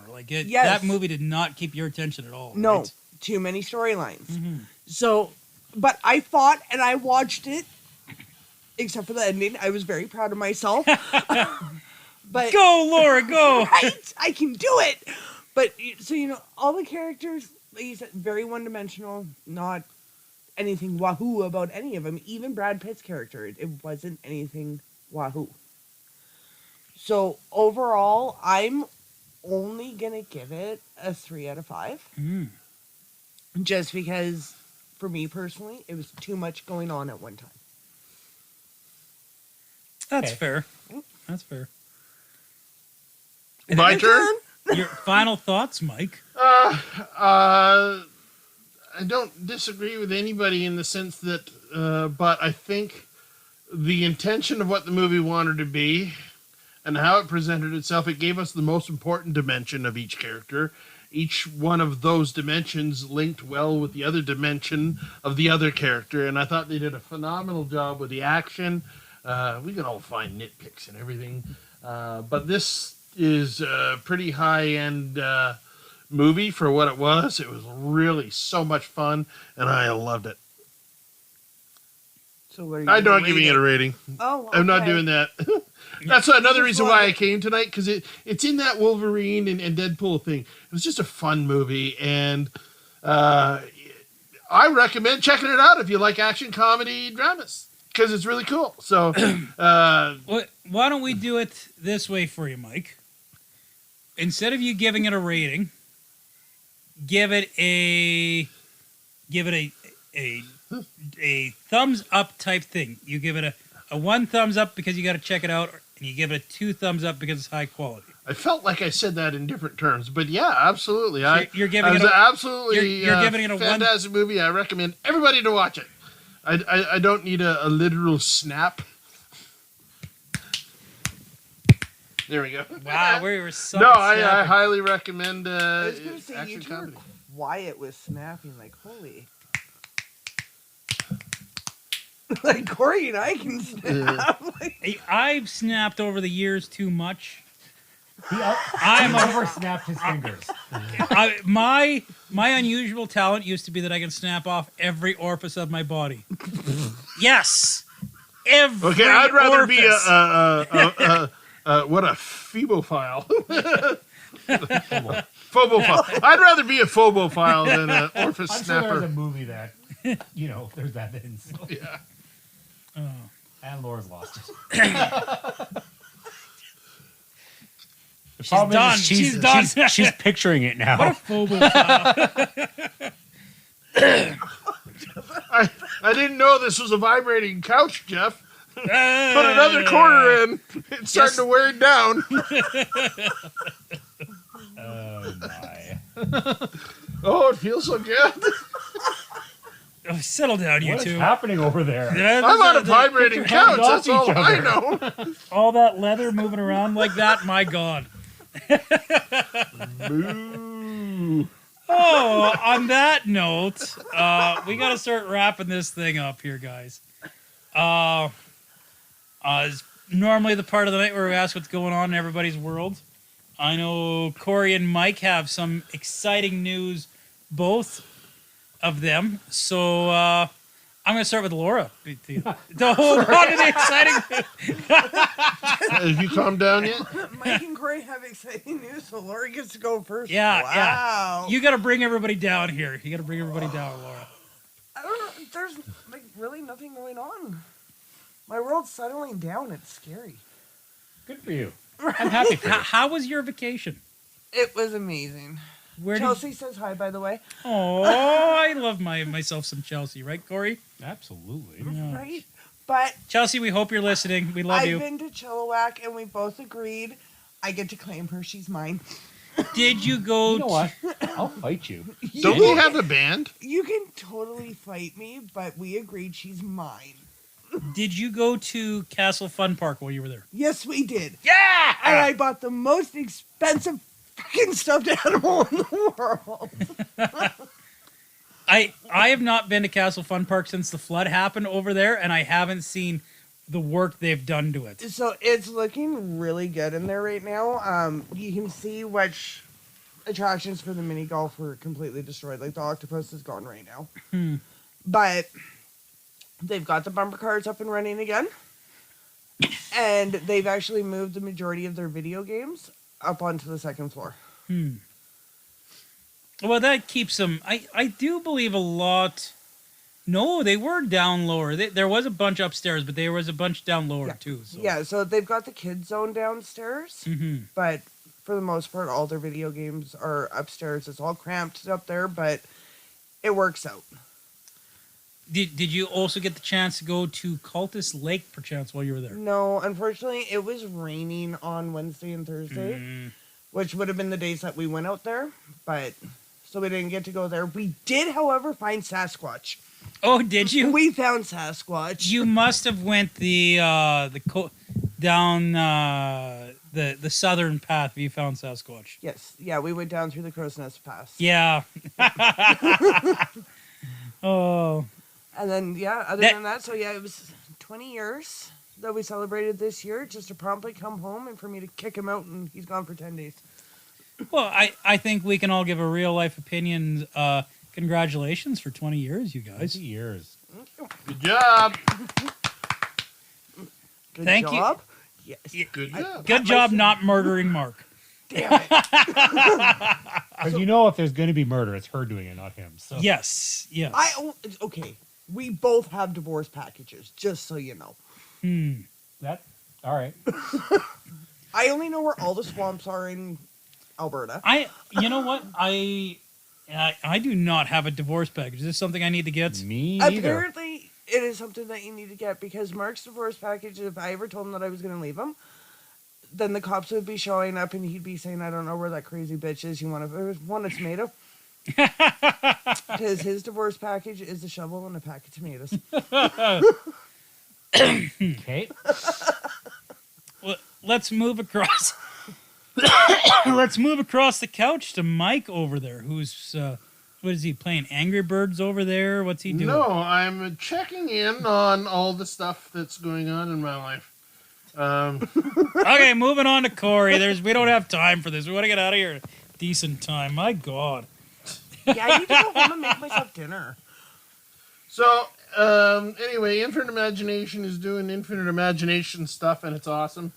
We got a Halloween Tricks and Treats Kooky Extravaganza, or no, Kooky Cabaret, Yeah. I was like, which also stars Corey, but not with an E. So speech to text always puts an E in his name for whatever reason.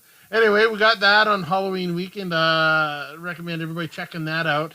The Augustana drama students and some of us Infinite Imagineers are putting that on. That's a cool thing. I've got some other side stuff, but the biggest thing for me is we've got our inaugural episode of my podcast up and running called Raging Imagination. You can find that on Spotify, the video on YouTube, Amazon Music, Samsung Podcast, probably about half a dozen or so other podcast sources. I seen a homeless guy handing it out on the street the other day. Quite possibly. So anyway, it was a blast getting that, and Danielle Shute and I are co-hosting this, and it's all about, realistically, it's about mental health and finding how art and creative things affect people and how they deal with it. Has art pushed them into or helped them with mental health, or is it their mental health that pushed them into art? And we're having a blast with that. We're going to be interviewing several people, and I'm hoping to get some of you guys. We'll have a art, as in a comic book segment, which will probably invite Jeff. Corey's got our wrestling episode that we're going to invite because Danielle's going to wrestling on Saturday in Erskine. Oh, So it's not WWE, it's but RCW. Those guys are actually pretty good. That's a fun experience. yeah. So Corey's gonna set her up possibly and let her know what to expect. But we're having fun. We got plans, and hopefully everybody shares it and understands that mental health is a tough thing, and art, no matter what form, can help us through it. Wow, that's a much longer plug than he gave us on his podcast. What the heck? Oh, you're gonna get a lot bigger stuff later on. That was that's just the whatever. We just filmed an opening, and then we got a closing one that we're gonna do, and we'll throw real life opinions as a friend of bubble kind of thing at the end, kind of thing. Very exciting news for you, Mike. It's I know you've been chomping at the bits to get away from our reigns a little It's bit. not that I want to get away from it. I just, I have too actually much want to stuff say, on the go. what's that? You have too much stuff on the go. Well, I gotta appreciate that. This is the interesting thing for me. She said, "I because, gotta appreciate you." Hear that? Oh, I get involved in groups and they teach me a lot. I get a lot of information out of church mice, and then I created my own group. I got a lot of information out of real life, and I really appreciate what I got out of that. And then I go on and I get to make my version. Oh, So we're a launch pad. yeah, like what do they call that? The farm team for We're the men- NHL. we're mentors. Like the Oilers. no, we're mentors. That's what I take. There's a dig for the night, but no. Yeah, they made a lot more Stanley Cup finals in the last 40 years than... But sorry, random thought, just because it is October, I think Corey needs to go trick or treating his lunch pad. Who's launch pad? I feel like I'm more of a launch pad than he is. He's taller than you. Well, this is true. Launch pad... You know what? With the way my back is right now, I could probably do a Scrooge McDuck. So Oh! if I was more springing, I would do Darkwing. Who's launch pad? DuckTales. DuckTales.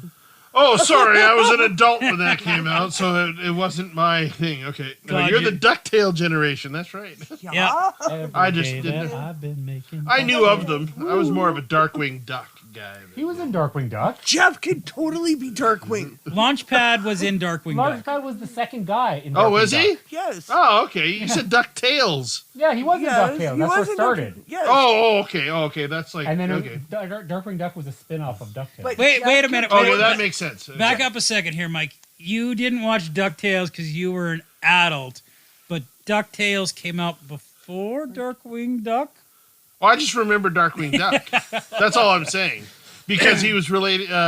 He was peripheral to Batman and comics and stuff like that. So I just remember it. But Jeff could totally be a Darkwing. I am Sure. the terror that flaps in the night. He's that. I am He's the the bacon liquid that that comes greases the out pan. before the ketchup.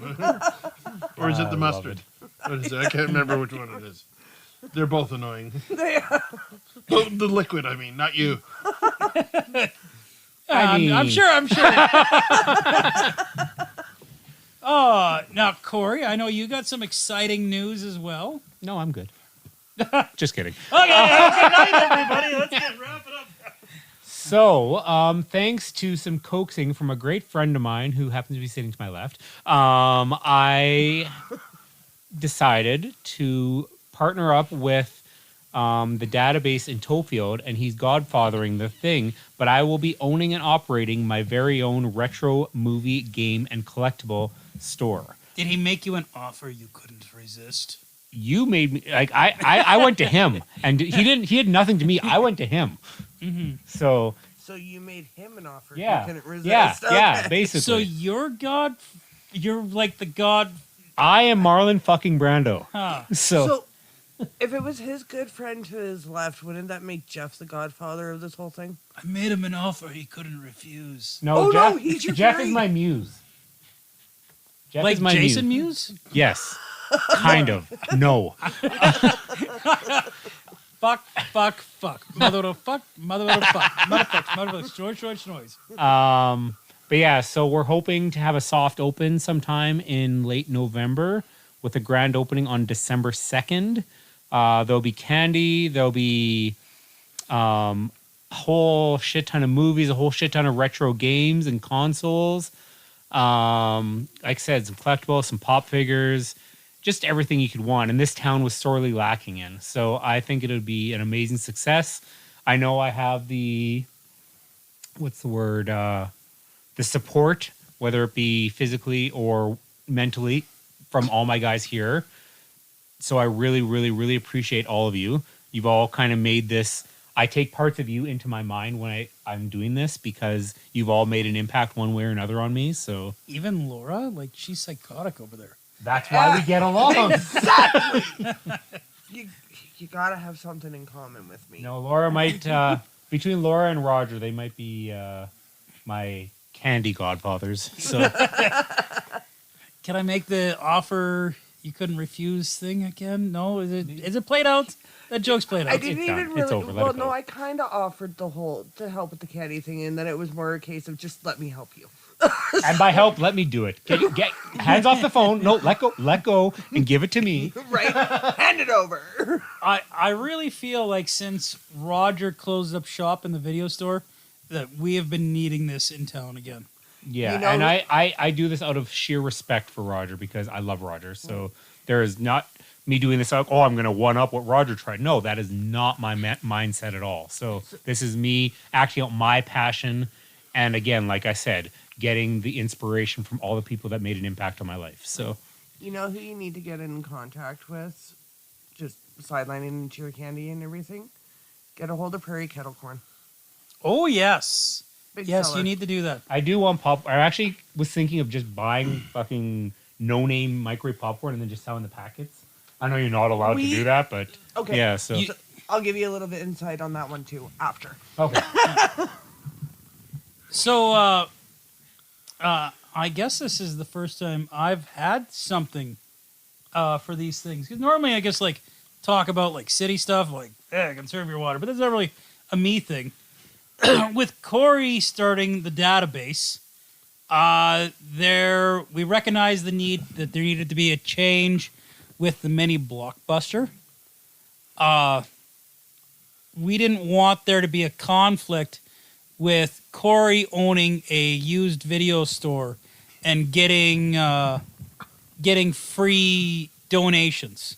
So I am taking over as the person taking the donations or storing the donations for the many blockbusters. Corey's not stepping away from it, but I'm going to be kind of more in charge of that stuff, guess so that there's not any perceived conflict. Nobody wants to go down to the database and be like, well, I donated a bunch of videos to you and now are you selling them in your store? We talked about it. We wanted that separation. You should So, also make it very clear on both of the Facebook pages too. yeah. Just Well, and I was going to let you do that because I already unadmitted myself.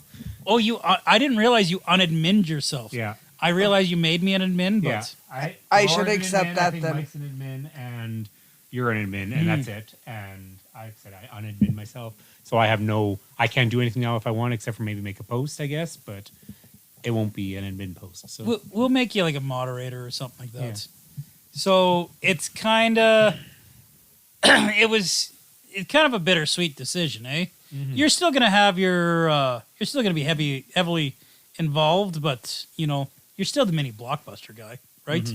And obviously I'll still have my box, which is huge compared to everybody else's. Yeah, that's what she said. Yeah. I did keep a small box at home just for stock, like of maybe 50. But that's it. I really have to thank Roger for his huge donation. So Oh, is that from Roger? yeah. Well, everything I gave you and what my little 50, that's all from Roger. So But other than that, I guess we go around and we say goodnight. Good night. good night. good night. Keep your stick on the ice.